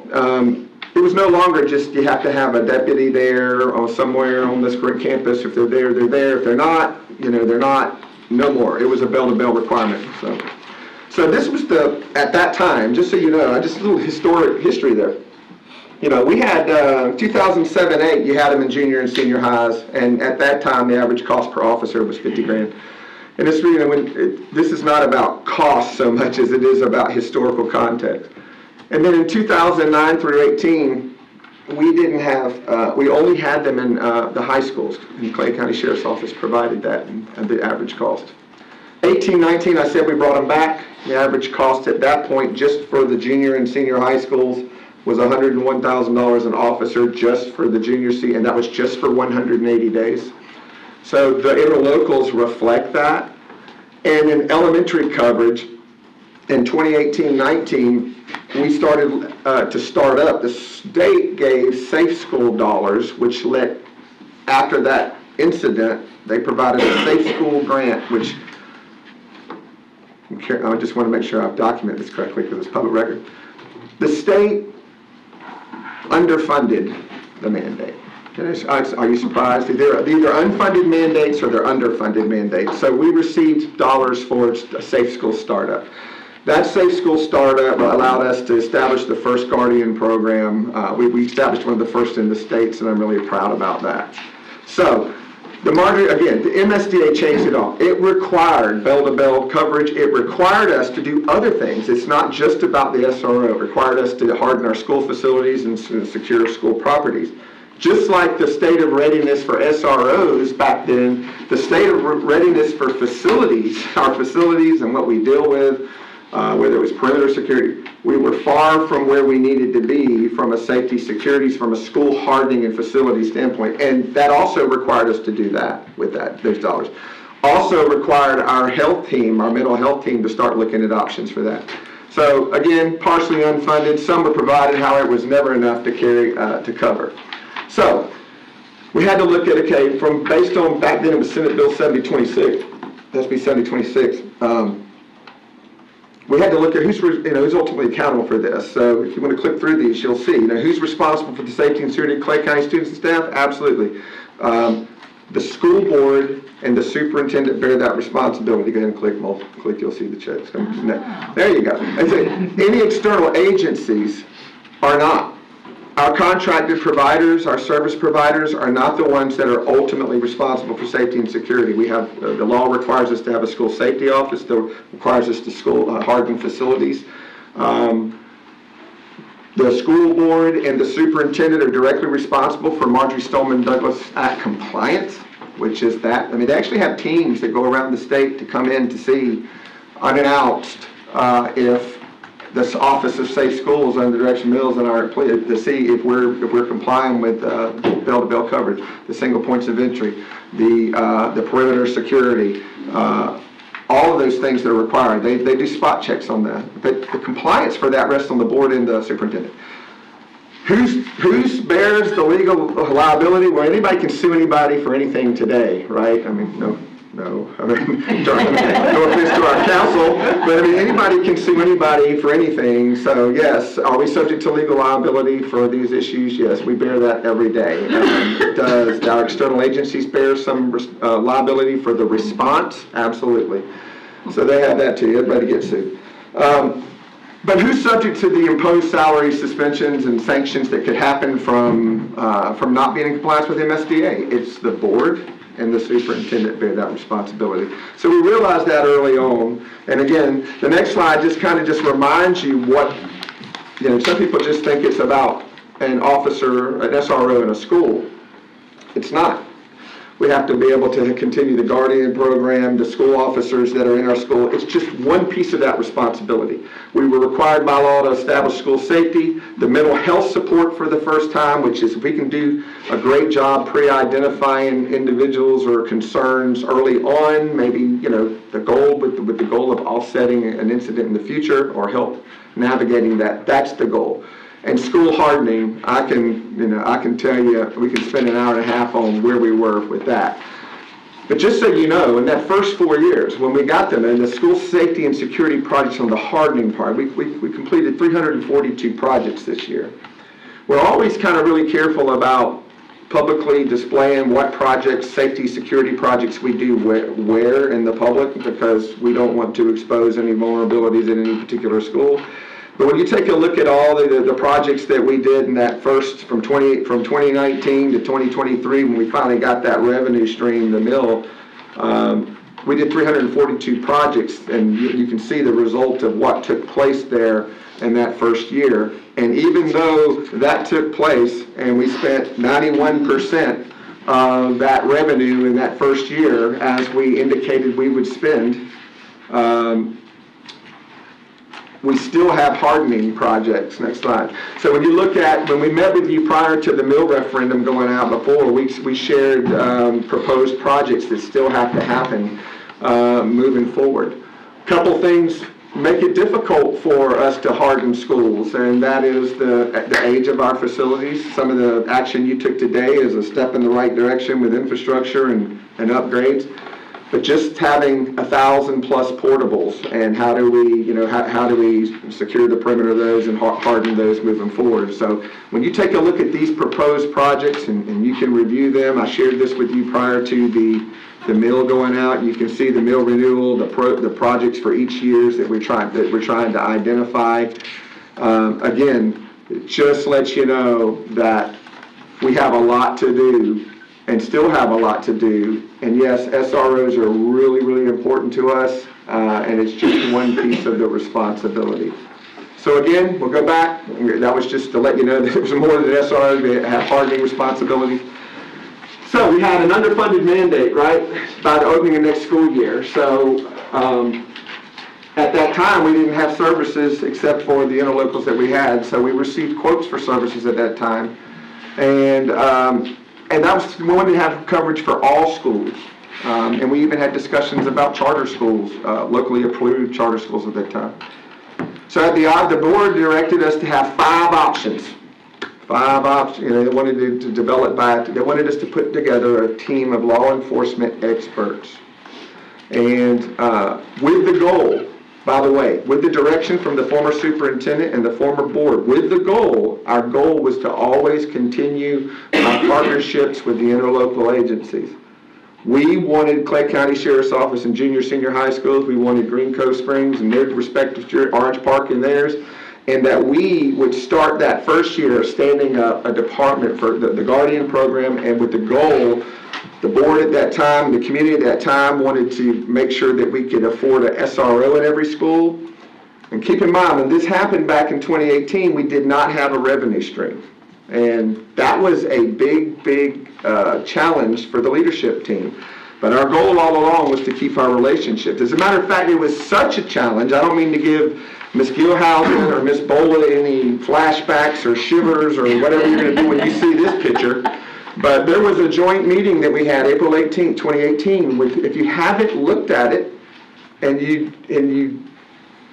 if you're bored, if you need some horizontal, viewing time, it's about 2 hours long. But that joint Board of County Commissioner meeting and the school board committee, the whole meeting was discussed. How do we make this happen in 4 months? I remember sitting there, and I remember looking at the challenge and the stress of all the elected officials and how do we make this happen. It was a difficult challenge, but one thing kept coming up over and over again. And there was the legal responsibility of who's responsible to pay, who's responsible for school safety and security. Fortunately, we have great relationships with our county commissioners, and we've had it in the past as well. It hadn't always been great, but for the most part, we are on the right direction. Everybody agreed that protecting Clay County students was a priority. And everybody made that their talking piece, but then when it came time to how are we going to make this happen, it became very clear that the superintendent at the time and the school board at the time were directly, legally responsible and accountable for the school safety and for paying for everything. You can go back and look at it. There's clips. It's available on that link. You'll see. There's quotes such as in reading the bill. And they went, who's responsible? The school board's responsible. So there was a theme. BOCC was not responsible, and they weren't. BOCC was not responsible for the school board function, and that was clearly a school board function. So they didn't have revenue, we didn't have revenue, but they had a sheriff that was coming to them asking for revenue to try to help make this happen in a 4-month period when our funding cycles are different.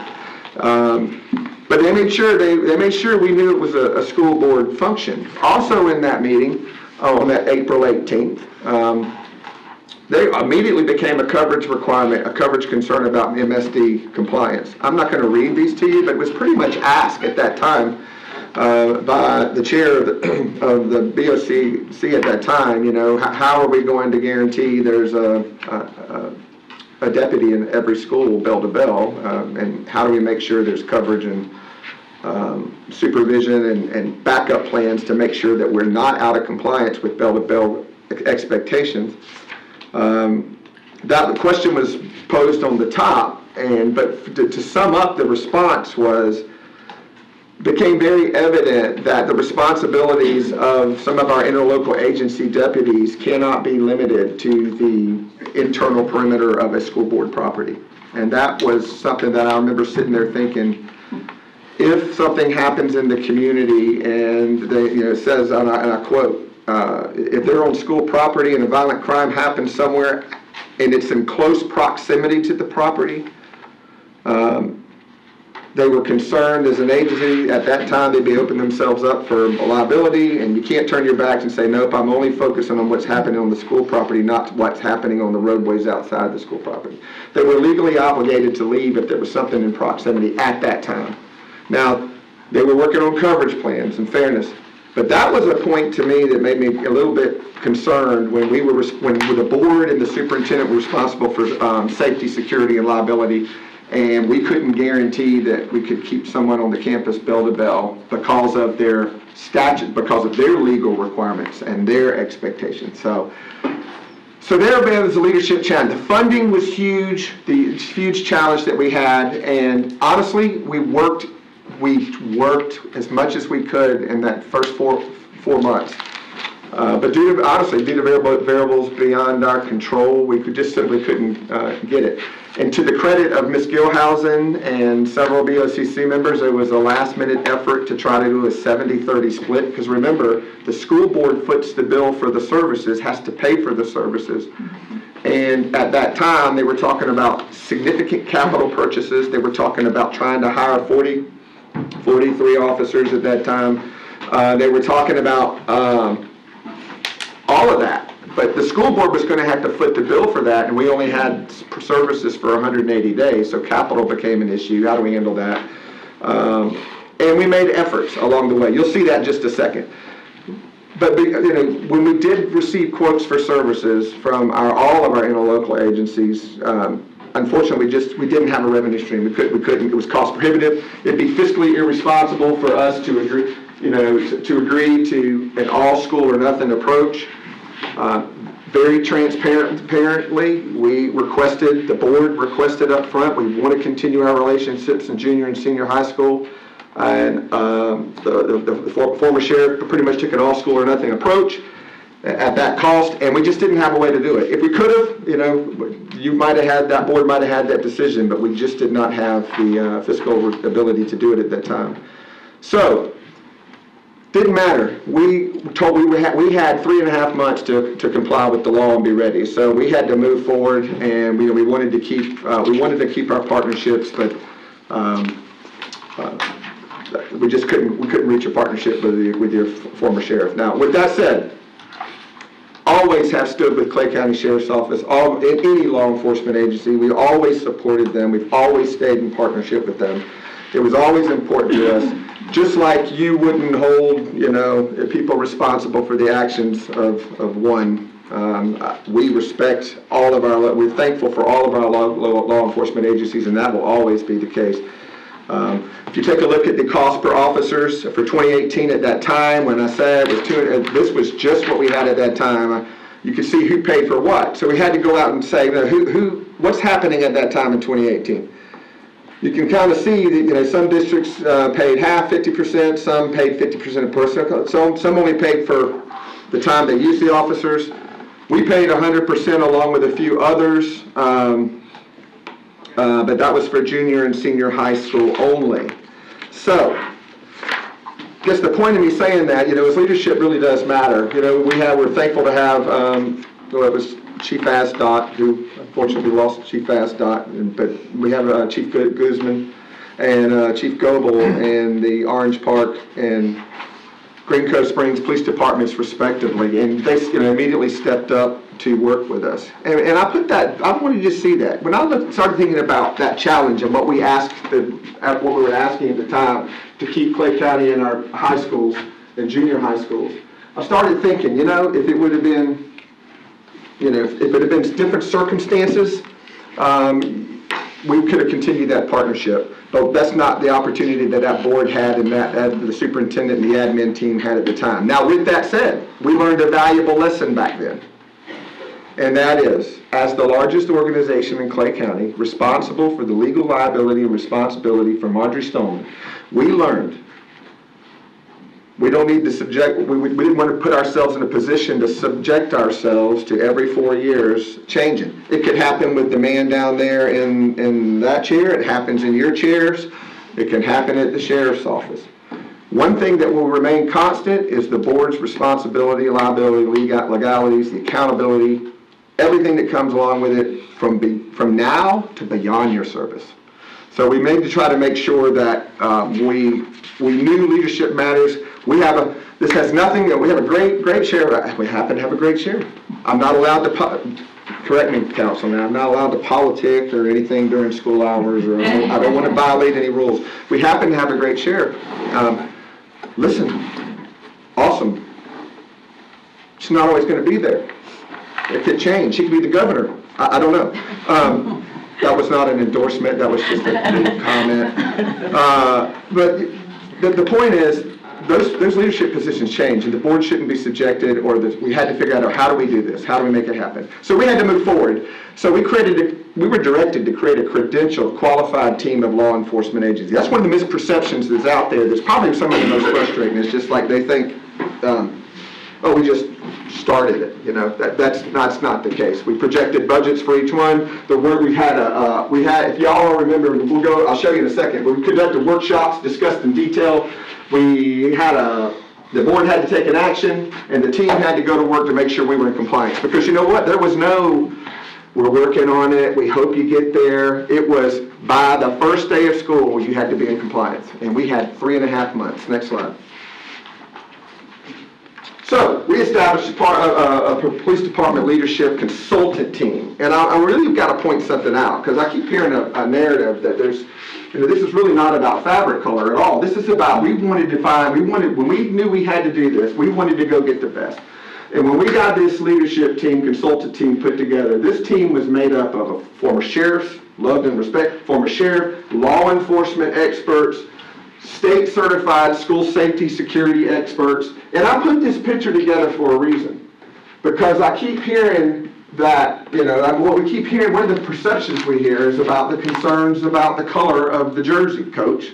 And we went and got the best that we could get, which was Clay County Sheriff's Office leadership team. We took those were the ones responsible for our school resource officer programs back then. We got a former sheriff. We had Bruce Harvin, who, by the way, I want to personally thank the individuals that are on this screen. I just had so happened to have done this before in multiple counties.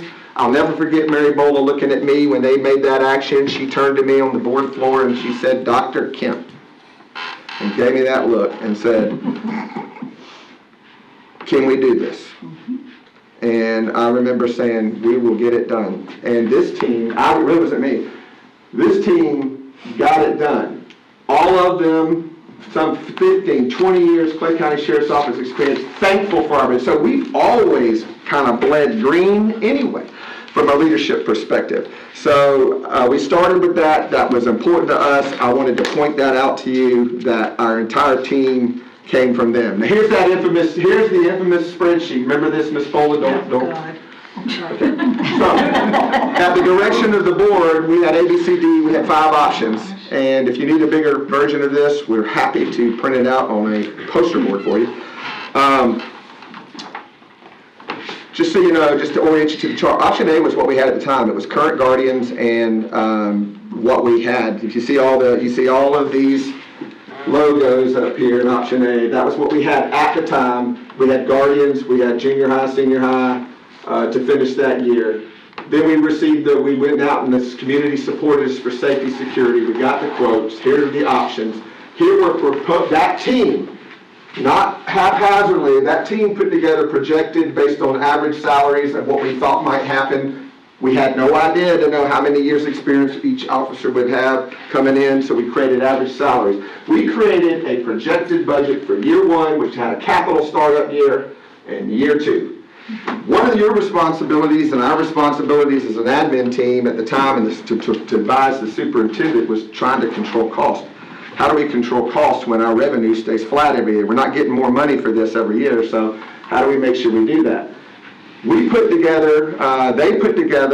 team put together a detailed projection down to the buckle on the belt.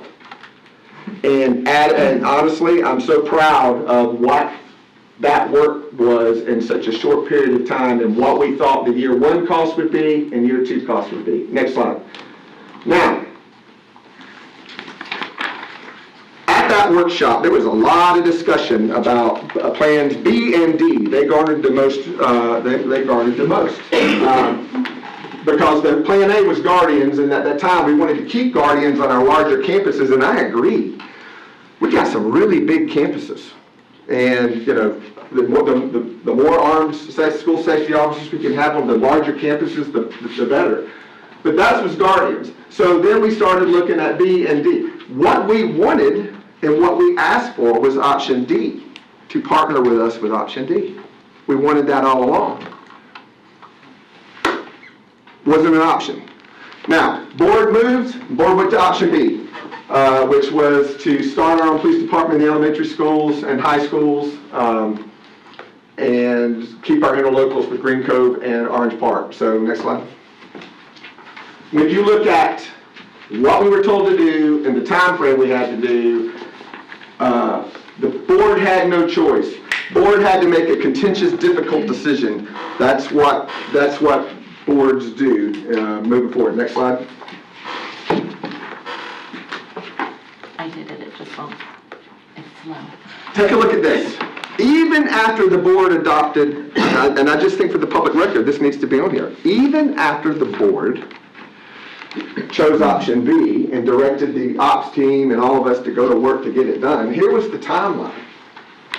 So, as we were doing Guardians, we went from December, January, February, March at a school board meeting, but all of these, I mean, people, you don't know what you don't know. All of these emblems of the sheriff's office at the time, these were continued attempts to reach out to try to keep the relationships in junior and senior high school. The good news is we have an opportunity with new leadership to look at option D again. So next slide.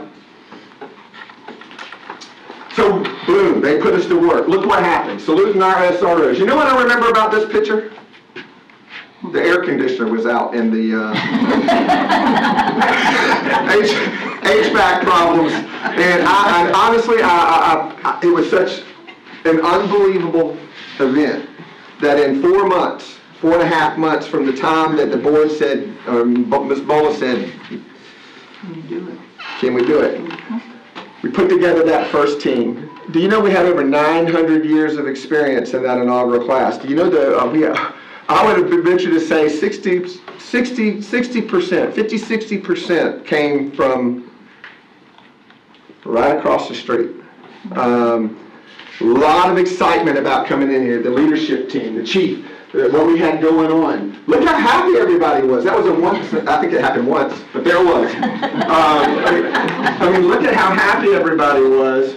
And there was no air conditioning. I don't even remember the event. I remember being on the air with Phil Hahn's opportunities to serve. Nothing like being in charge of air conditioning. But you know what? We talked about protecting tomorrow's leaders. They did what they said what they couldn't do under unbelievable circumstances, guys. I mean, at that time. I'm so proud of that tough decision, contentious decision, having to go down a road, quite honestly, that we probably would have chose a different road and a hybrid approach if we would have had the chance. That board, that team, that leadership consultant team, they acted, and I'm proud of that. And out of 35 years of service, you know, it's in my top 5 things to be able to do that in 4 months under unbelievable circumstances. I'm thankful for them. I'm thankful for what we did. We complied. Is everything perfect all the time? No. Is everything perfect all the time in every organization? No. But that's what improvement's about, right, Mr. Steggy? How do we get better? Proud of this team. Next slide. So the organization's kind of set. Just so you know about your police department, you know, you've got 2 districts. You've got North and South districts, and you've got, you know, we have 4 squad sergeants, but it's broken up. Chain of command was a big deal at that time because some interlocal agencies have more of an administrative requirement. Like, for example, for every 5 officers, there has to be a sergeant, and for every number of sergeants, there had to be this. So chain of command was an issue back then, and we're going to find, you know, so we were able to put the chain of command together with the chief of police reporting to the superintendent, who's a civilian, and that's been brought up. We'll dispel that myth in a minute. I mean, a lot of our chiefs of police report to civilians in the region. Next slide. So, talk about cost summary. Dr. Legutko, you have it in front of me. I just printed it out. She provided information to the board regarding actual police department expenditures to projections. So when you go back to that yellow chart, this is the yellow chart. when you go back to that yellow chart and what that team did the buckle down to see what we could do, and those were projected salaries at that time without knowing actuals. And then we look at the actuals for those years, and these match doctor lookup those numbers have been validated, and that includes some things. So, we said we would do it for that. We did it for that. And when you say something, I know it may not be as valued as it once was, but when you're a man and woman of your word, you do what you say you're going to do. You tell the public you're going to do X, we're going to do X. Thankfully, we were able to stay within the cost summaries that we projected back then. Next slide. You have those slides. You have the actual startup years. We wanted to break it down for you. Spent a lot of time. I want to thank Dr. Legutko and Kyle. Kyle's awesome, by the way, Dr. Legutko. I just want to let you know. But when you take a look at the startup years, what we had to do with the personnel costs was with the budget for those original years, and what we tried to get at. When you take a look at the actual expenses, that was what we were shooting for. And if you don't think that I looked at Chief and Robin Gann, who was the accounting person for the police department, and I said, "What, Robin?" Every penny. We're going to do what we said we were going to do. We were going to honor what we said we were going to do. Then COVID happened. We had a weird year for COVID. And by the way, this is just Marjorie Stoneman Douglas Act compliant for 260 days. That's really important as we move forward to think about that. Not just 180 school days. That's 260 days, and it was the interlocal agreements and at that time. Next slide. So I'm proud of the fact that we did what we said we were going to do. So even back then we learned there were some benefits. And, some people don't like to refer to this, but in our world in operations, very quickly, everything's about, if we have a contract with somebody, there's a scope of work. If there's a scope of work, it's contracted services. Whether it's an interlocal agreement, whether we're buying, whether we're building something and we're going out for bid on something, there's contracts that are there for a reason. It is contracted services. We realized right off the bat by doing our own, and you saw that quote from that meeting, it allowed us, number one, to do 260 days, control the salary. That was really important because moving forward, and this superintendent, the next superintendent, these board members, the next board members are going to be responsible for cost and how do we do cost control. Most importantly, we were able to put an officer in a school and provide non-distracted, 100% focus on the safety and security of our students and staff. If something happened down the road, we're taking care of our safety and security and staff. That's the perimeter of our property. We had coverage 260 days, not just 180. We had the opportunity to control the quality and the types of officers that came in the inaugural class and who they were, how many years they had. By the way, the average experience of officers that year was 21 years of experience, 20.9, 21 years of experience per officer as they came in. We had them come, a lot of them local that switched over, but we had them come as far as Hawaii. It was really great to see the interest in it. Let us control the candidates, it let us control personnel costs, it let us control the capital asset purchases that was responsible for that and the inventory cost that we had to have, because if you had to pay for it in the interlocal, the position was, you know what, if you're going to buy something and you're responsible for it, then you should be the owner of it, not, we made sure that was a big piece. That's always $2 million that first year. We got to control the quality and frequency of training. Prior to Marjorie Stoneman Douglas, if somebody went on vacation, we'd just let the principal know they won't have an officer that week. We set it up to where we control when officers take leave. They are not allowed to take leave during the school year. They do it in the summer times. We make sure that when schools are out. And remember, school's not out after the 180th day. You got about 15 separate sites, summer school sites, school feeding sites. You got to control the quality and frequency of the training and what happens when they're trained, when they have to go do the qualifications, all the extra stuff they have to do to be an SRO. There's big differences. Full control. We had full control of that. And from my perspective, if you're going to be accountable and legally responsible for the funding and being, for the risk, the liability, then I think my recommendation to the superintendent is always control the variables you can when you're the one that's responsible. Next slide. So, same thing. Now, I got it. We can't put a cost on safety. That was our position back then. But the reality was, we still have those other things we have to do. Next slide. We have those 5 areas, right? The 5 areas of school hardening, the school safety office required by law. We have the SRO piece. We have the mental health piece. We have all those other responsibilities. Cost has to be a consideration. I think Mr. Stapey did an outstanding job addressing this, but there's some misperceptions in the community. Number one, we wanted our SROs to be 100% focused safety security for that perimeter, that property, that site. They do threat assessments. They work with cameras so that access control, developing relationships with our community, our kids, mental health home assessments. They do whatever's necessary within that perimeter of that property to help keep safety and security priority. But their primary responsibility was without hesitation, be prepared to eliminate the threat of anyone attempting to do harm to our students and our staff.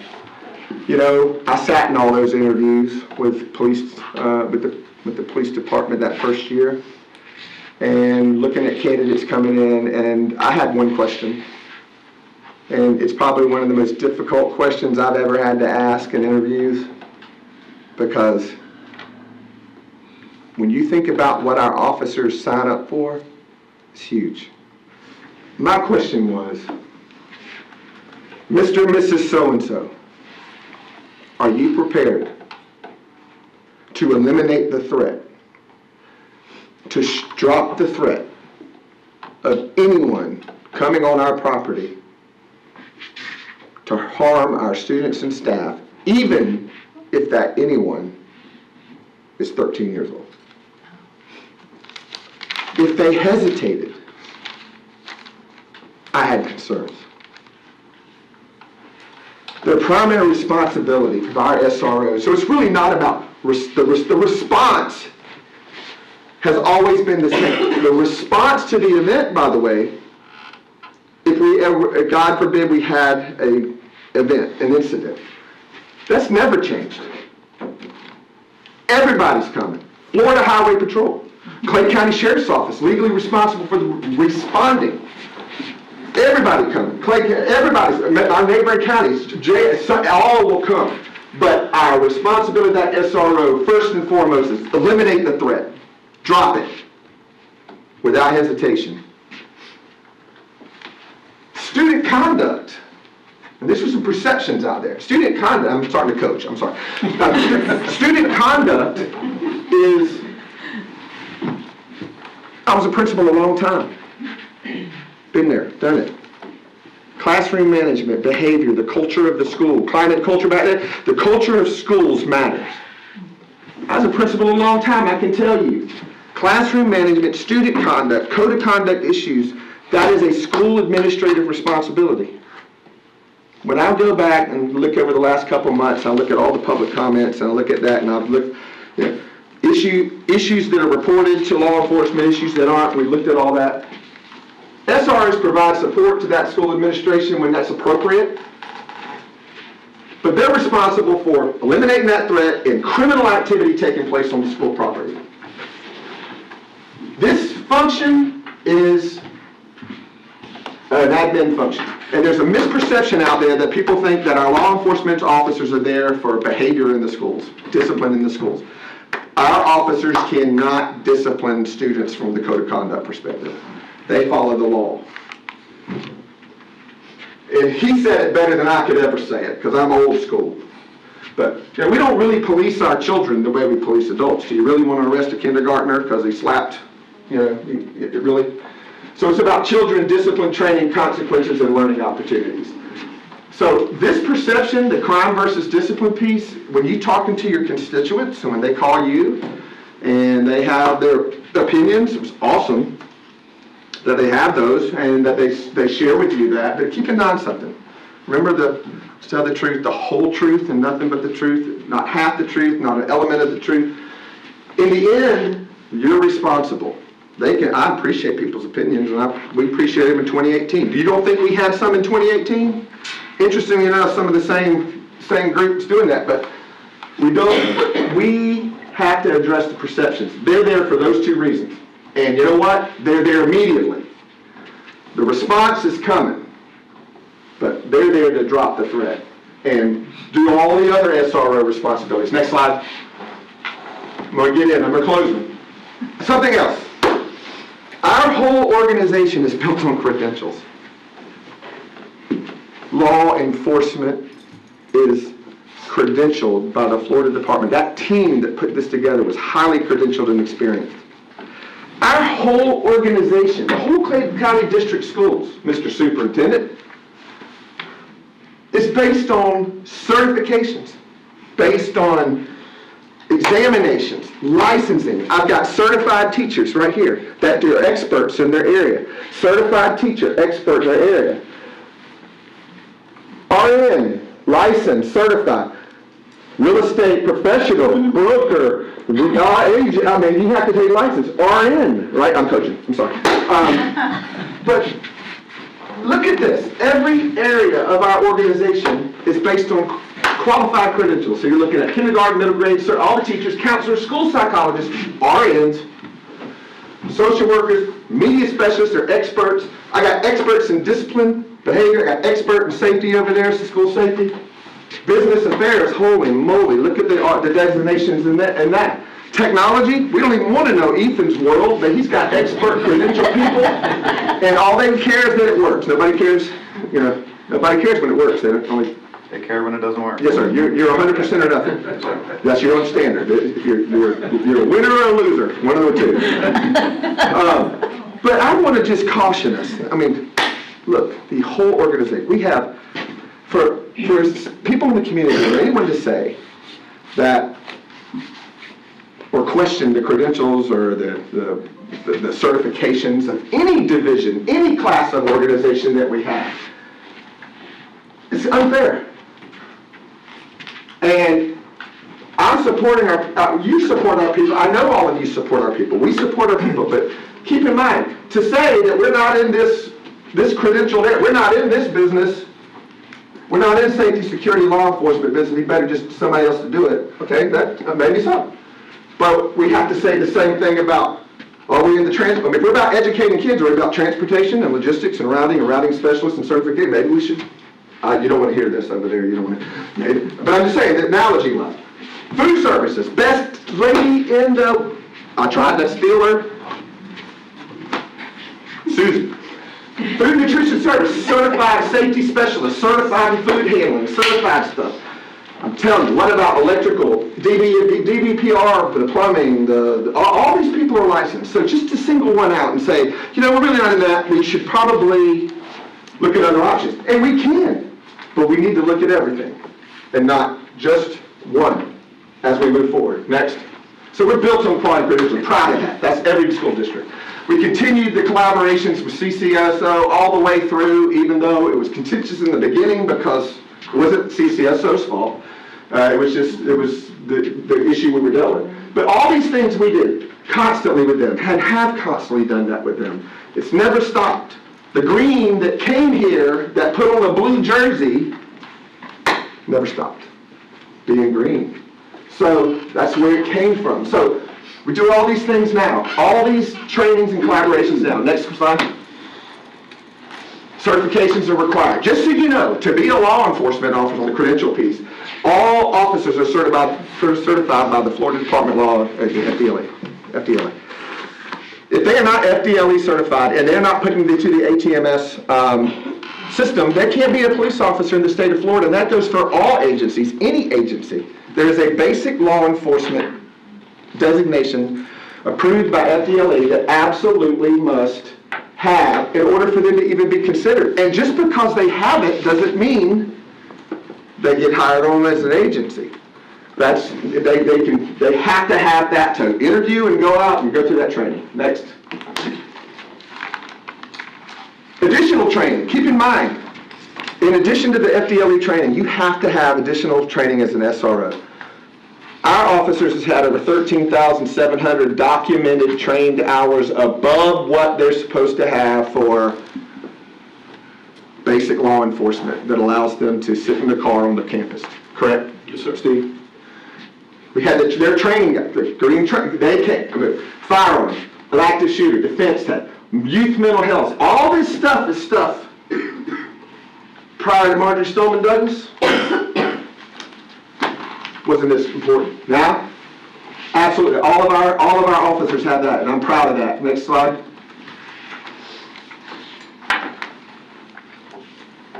So, accreditation. We'll give you some data on accreditation. Just like the Southern Association of Colleges and Schools, districts are certified by SAC, Southern Association of Colleges and Schools. You go through these processes. Accreditation is for the agency. The certification is for the law enforcement officer. So the accreditation process requires kind of like what we did today with safety and what we did with the data. You look at your internal processes. You establish those goals. You have to be in existence for some time to see those processes work and to improve those processes.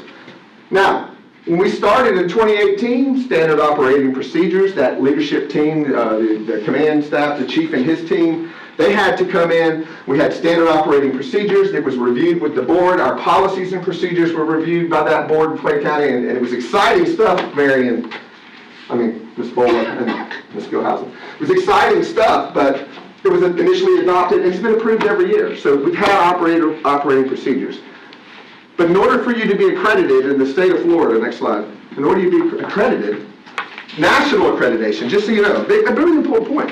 National accreditation looks at your processes and looks at data and looks at processes. It takes 3 years. 3 years of data for national certification. We were in our 4th year and pursuing that. So for that to become an issue, it's interesting, especially when you consider 338 Florida law enforcement agencies in Florida, FDLE approved. 191 of them are accredited. So only 50, remember, accreditation is for the agency, certification is for the officer. Next slide. And this has come up. A lot more districts are being forced to look at other options for cost control and things of that nature. Right now, out of 67 Florida counties, 17 have departments. There they are. Nashua, Bay, Brevard, Broward, Citrus, Clay, Duval. By the way, I'm so seasoned, Ms. Bola. I was on the committee that started Duval's police back in early 90s. Yeah. So, Leon, Miami-Dade, Marion, Nassau, Orange, Palm Beach, Pinellas, Putnam, Sarasota, Washington counties. Current trends are they're controlling the variables they can with guardians and coverage for MSP compliance. A lot of counties are moving towards creating their own police departments when they can. That's just because the school board's responsible in that. By the way, almost every university and college has an LEA established within their own university system of some type that is FDLE approved that allows them to operate and serve their perimeter of their campus. So it's not, this is not something new. This is something we do all the time. Next slide. So there's just a few legal considerations. These are straightforward, and John, I'm not gonna, there you go. But is there any other municipal agency responsible for safety, security of students? No. Is there any other, I can answer. I'm not an attorney. I just can act like one. But is any other local school board, is there any other municipal agency legally responsible for MSDA compliance? No, it's us. It's school board. It's school board, it's us. And regardless of how we execute that bell-to-bell requirement, there would be no reduction in liability or accountability in any way if we continue to do our hybrid. If we still have it or we gave it all to one agency, it would still be there, the accountability and liability. So there would be no assumption of, is there any assumption of additional liability if we limit controls that the board should have, could have, because that's what y'all do, should have, would have, could have controlled. Would there be any additional liability as a result of that? Can you repeat your question? Sure, which one? Is there any assumption of additional liability, the last one? Oh, okay. resulting from transferring responsibilities to any external agency? Let's see. No, not when you talk about additional liability. You have two issues here. You have responsibility and control are the two. When you talk about responsibility, as the Marjorie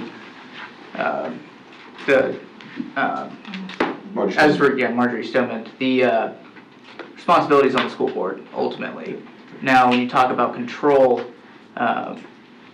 if you transfer some responsibilities to an external agency, that's what some of what's lost is control of that. But that does, in certain situations, change some of the liability. But well, and that's just some of the things we looked at in 2018. That's the things we're looking at now, and it's what the next board will have to look at, and the next decision moving forward. Next slide.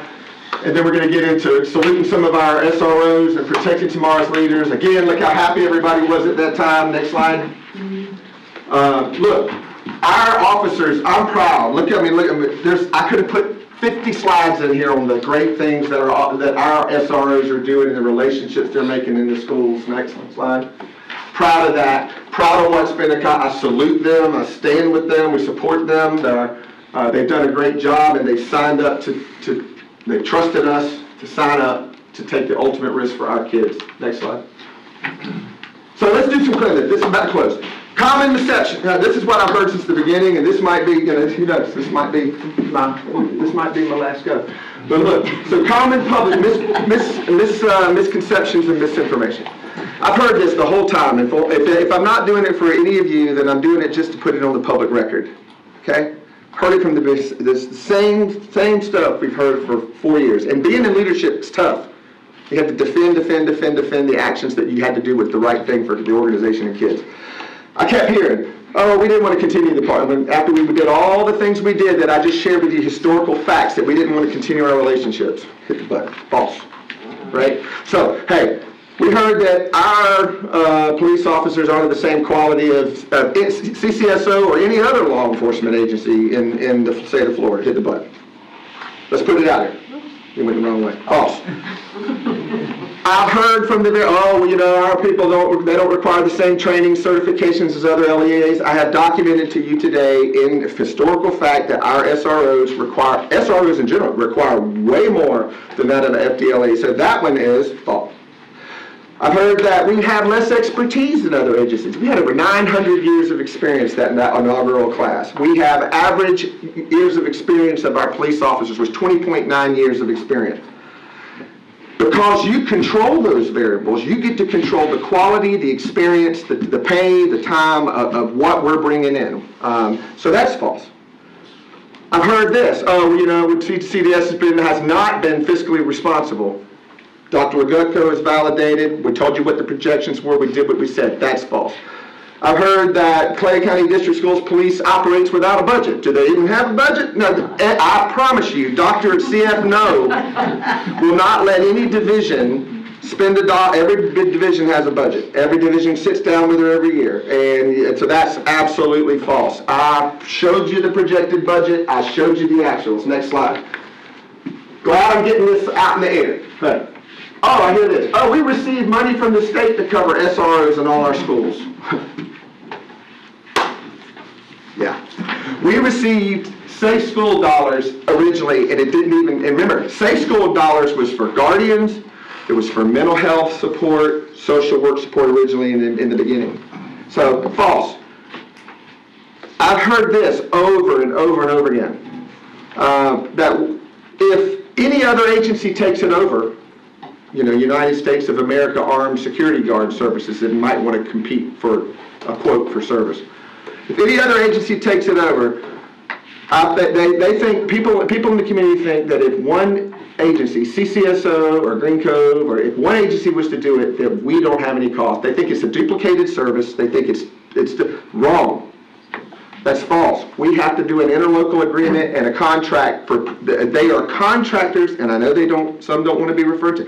They are contractors providing services to you by a scope of work that is solidified by interlocal agreement or contract. So they are providing services to you, and we have to pay for those costs.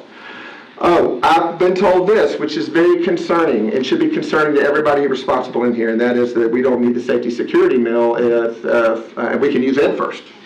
We have Ed First dollars, just use Ed First.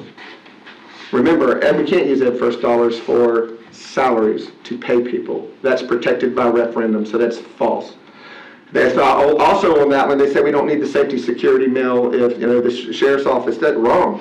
I mean, any office, we need that for those school hardening, all those other requirements you, the board, and the superintendent are responsible for. I've heard that we had SROs in all of our schools prior to Marjorie Stoneman Douglas Act. That is false. That we're not accredited, nor have we started the process. We have started those processes. We have looked in those processes for national accreditation. It takes 3 years of data to do that. That's false. Oh, I've heard this. Oh, there's communication issues between our agent, any of our interlocals and Clay County if an incident occurs. That's false. One switch for the radio.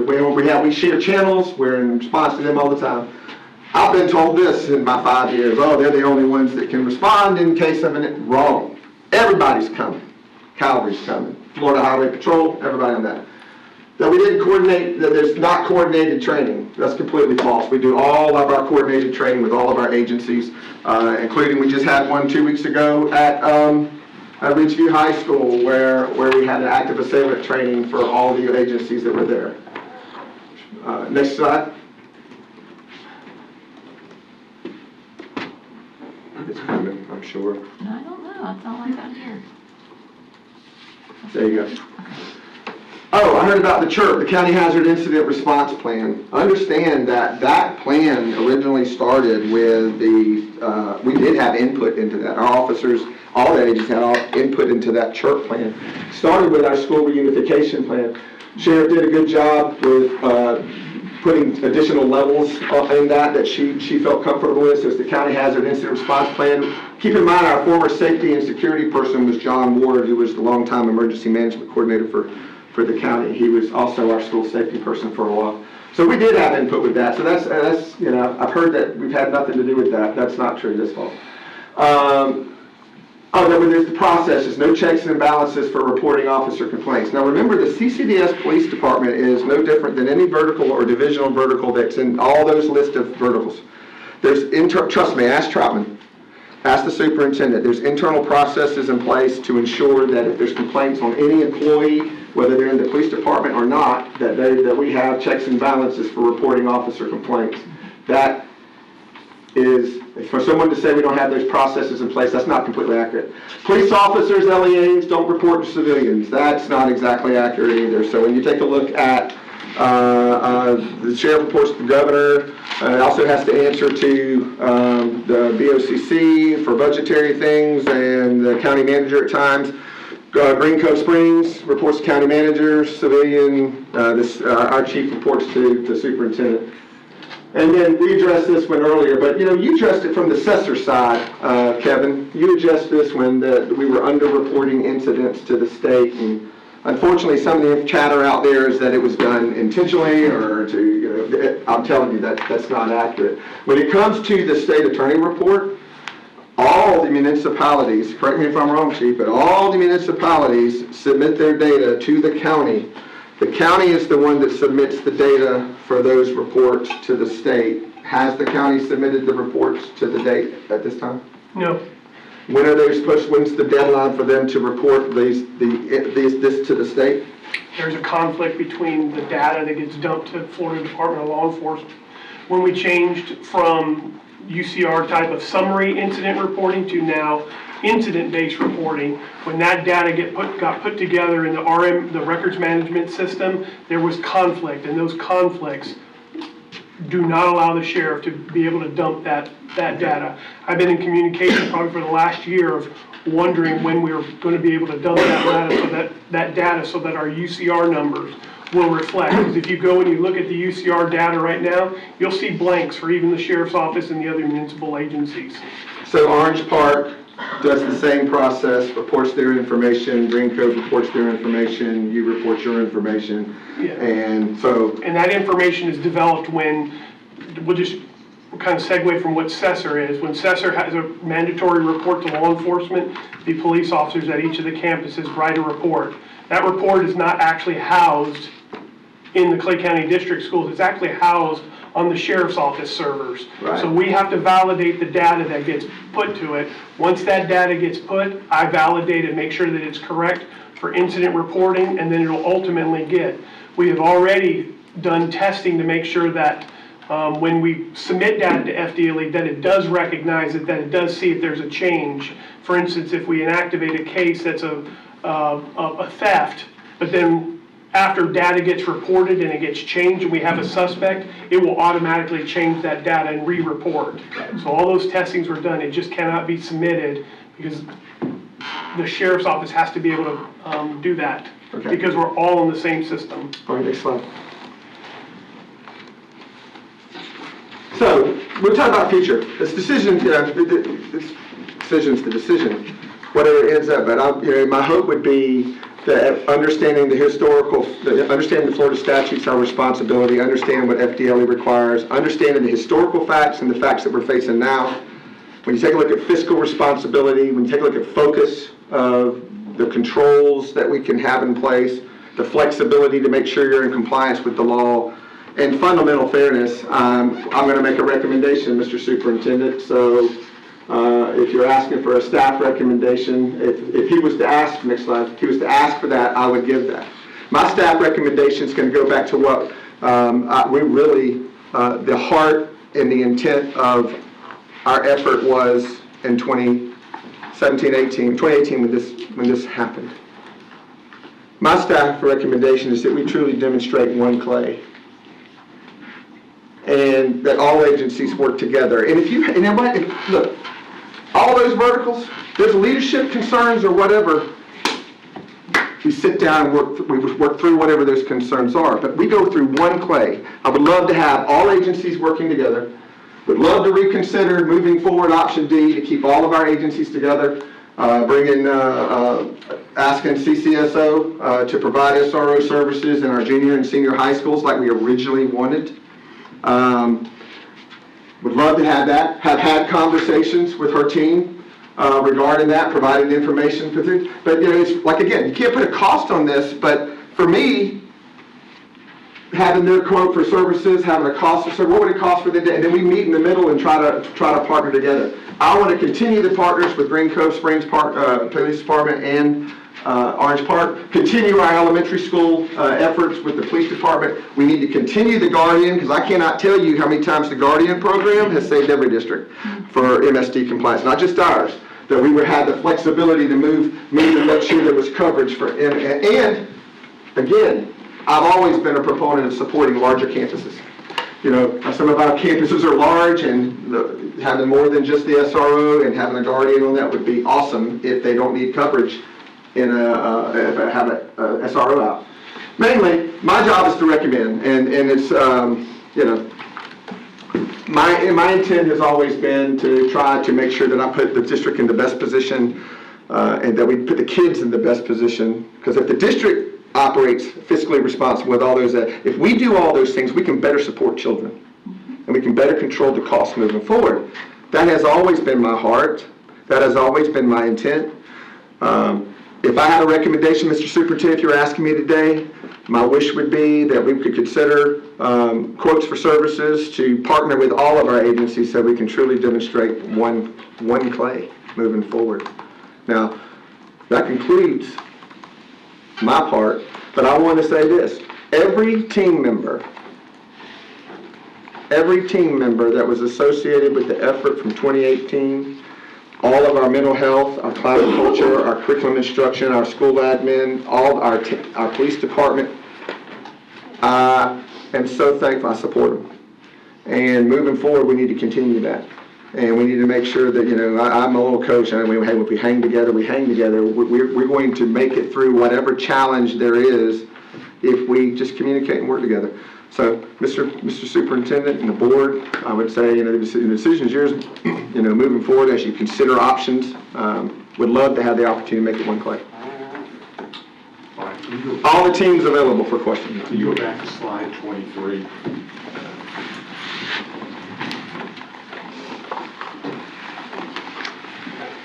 Keep going. Lots of pulses. Oh, that's what it is. It's like, I'm not moving. Just escape and just go back straight to the slide. Be easier for you. Okay, go back to slide 23. There you go.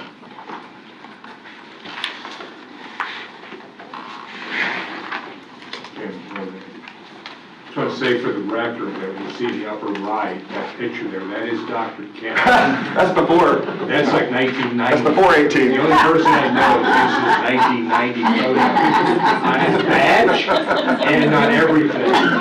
And there is no existing current photo of Dr. Kemp. It's always the 1990 principal. That's that same photo. It was 2006, Coach. But Okay, it was 2006. Okay, just want to point it out. But if you happen to go to the video and watch the 2-hour video and you see me present it to BOC, I don't know who that guy is that swallowed me whole. He flat swallowed me whole.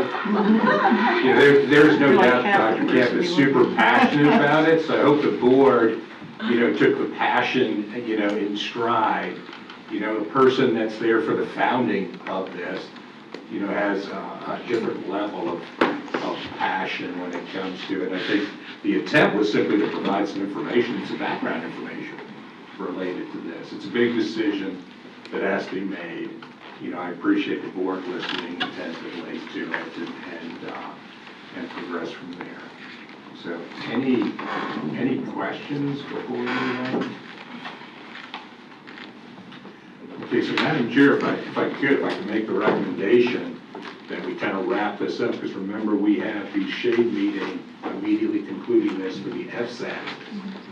That'll be a fairly short meeting, but if we can kind of wrap up this meeting, maybe give a short time frame for everybody to leave the room, and then have that other meeting, that would be my recommendation. Are we, am I adjourning this meeting prior to the shade meeting, or does that need to be in this session?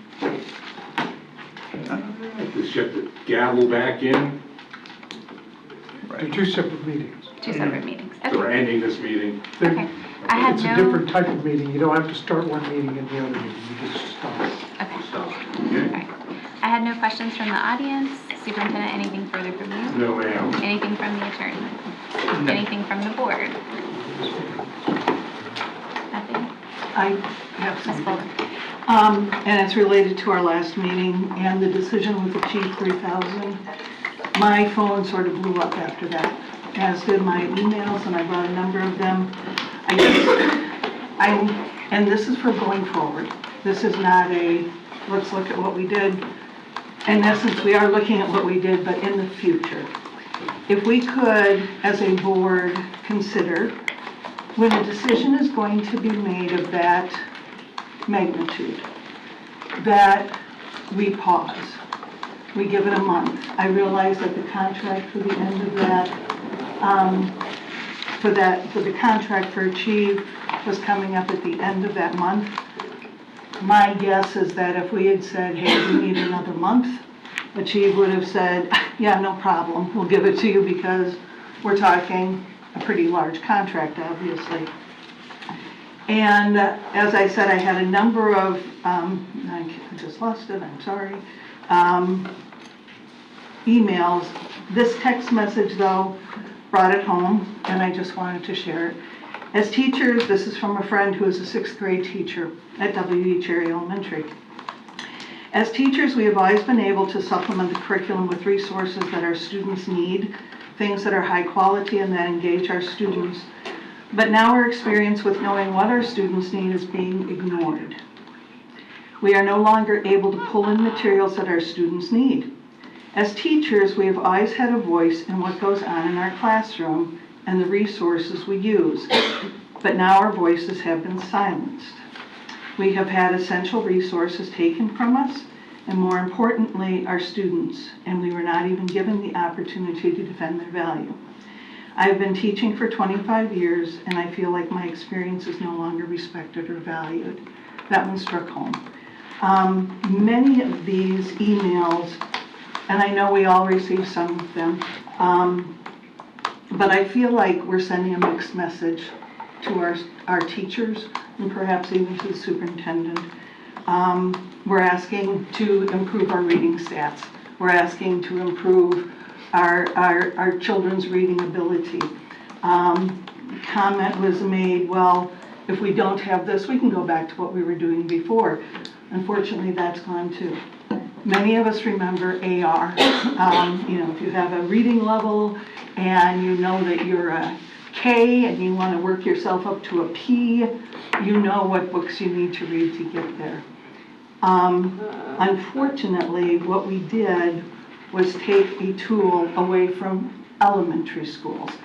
In talking with junior high and high school teachers, and even students, I spoke with high school students and said, hey, you misachieve, and they looked at me like, huh, what's that? Truly, in some of the classrooms, it was definitely not used or needed. In looking at some of the reading courses in our high schools, the reading courses to get our students to read better, Achieve wasn't used because there are other sources now for those programs as well. The key area that Achieve was very, very useful, though, was in the elementary schools. And a simple survey could have done a lot. And we could have taken a survey within weeks of, probably within the next week after the last board meeting, to get that data that we needed and be able to perhaps review the contract that we had with Achieve and say, hey, we don't want it for the junior high and high school, but we need it for that 3rd through 6th grade level where we're trying to help them refine their skills. Unfortunately, students learned their Lexile level, or they learned their Lexile level through Achieve, and they were able to see their accomplishments throughout the year, and they don't have that now. And I know that we've taken it out of most of the curriculum plans, the maps, etc. But I guess I'm imploring the board in the future. Let's take a moment, let's breathe, let's say, okay, wait a second, we know that some of us aren't interested in this, but we need to get the input of the teachers and the people who use this. And I think the decision was made, personally, I think the decision was made too quickly, but more importantly, I'd like to not send those mixed messages to the teachers that we serve and that we work with. So, my comment, thanks. Can I follow up? Sure. How many teachers do we have in Clay County, Mr. Brodsky? Instructional personnel is 2,800 roughly. 2,800 teachers. I too got emails. 2. Called both of them. They didn't really care about Achieve being gone. You know what they care about? They want to know Lexile levels. There is a way to do that that is not Achieve, and there is a way to do that that's not $619,000.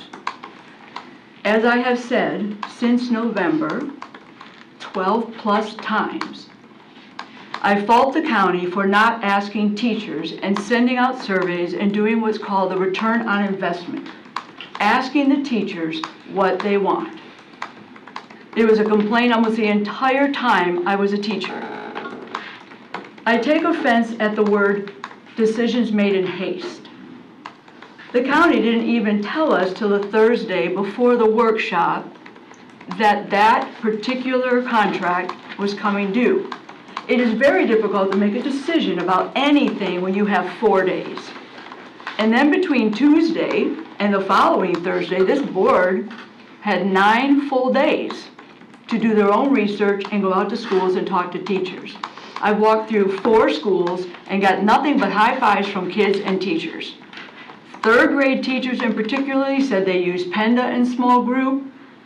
I know 3rd grade teachers that never used Achieve, even when we expanded the program to 3rd grade. This was not made in haste, Ms. Bola.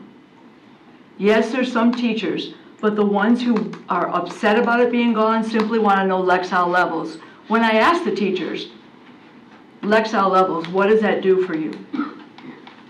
Because quite honestly, the fast testing results just came out, I feel like it's like 1 hour after they tested, and tell you every single deficit a child has.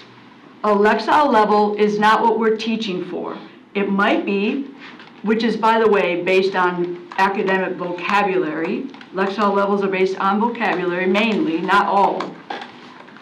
Teachers can find out the level of a reading by looking at FAST testing. We know if they're below grade level, on grade level, above grade level, suffering at low and grade level from the test scores. We also know this kid cannot do main ideas, why his reading struggles. This child cannot do this, and this. I used to take all those kids and put them in the area that they needed help. You know how you fix reading? You find out what each child's deficit is and you fix it. You don't need Achieve, you don't need Lexile levels. If it makes people feel better, okay, I'm with that. Let's take part of that $619,000 and find a program where especially elementary teachers can find Lexile levels. Maybe Savvis has that. Maybe Alexia just got rid of their Lexile level program, I believe. I was looking into it, but there's multiple ways. Accelerated reader, kids really used to like that, you know, go all the way up through high school, told them their Lexile level. So if we're gonna address programs helping reading, I will tell you, it's an individual-based response per student based on what they cannot do, and a Lexile level doesn't tell you that. So, Mr. Broski, could we look at a program to address the need for Yeah, we diagnosing? can do that. There certainly is, you know, some good news from Ms. Hanson. You know, the current reading plan Circuit Board group simply does that. It defines what Scarborough's reading rope, which are a series of intertwined reading skills that are needed. And through our MTSS process, we look to find out what the deficits are that the student needs and then apply the appropriate measure. So it's like an abbreviated version, differentiated instruction related to that. So the current plan is to do that. If we need to supplement that in a different way using a different program, we can certainly do that. Just kind of listening to discussion, we all want the same thing. We all want students that can read, and we all want those things. I just think that the approach is what Ms. Bola was bringing up versus the other. And I get it. I get both sides of the issue. I think Ms. Bola gets both sides of the issue. So in the future, I would just ask we all work together because we all want the same thing related to reading instruction. The letters program is another example of professional development, which really might be the best professional development related to reading instruction that we've seen in many, many years. And so we're all interested in the same thing. But it is true, we are a board. We can work together, but we don't have to always vote the same way. Sure. Well, yeah, I'm not even talking about voting. I'm just talking about the listening to one another and the way we approach one another in conversations. I felt like today, you know, for me personally, because I kind of reflect on the work that's done, because at workshops, that's when the work gets done. Hence, we're not calling it play shop. We're calling it workshop for a reason. This is where the work of the board gets done. The board meeting is simply formalizing the work that you've done over time, the research that you've done, the conversation that you've had. That's the formalized vote that the board does. And so when I leave this meeting, I always leave a meeting with two things on my mind. The work that's been done, a lot of good work happened here today. Right? I see that. I appreciate the board when the board listened to, you know, to various topics today and the work that was done. But also, I leave here too thinking, you know what? We also, on the other side, the way we treat one another is important. And when I leave this board meeting, I think we've accomplished that today, and I feel good about that version of it. Quite frankly, I'm more concerned about the storm that's coming tomorrow. So if there's a way to end this meeting, Madam Chair, and move forward, I'd appreciate it. Anything further from the board? At this time, the meeting is adjourned. How many minutes you want to give me, Madam Chair? 10 minutes? Let's start.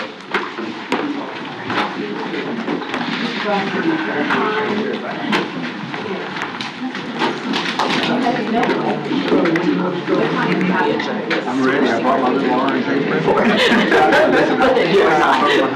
just write down, I'll start an email. What I do is take notes, is I'll just start an email here.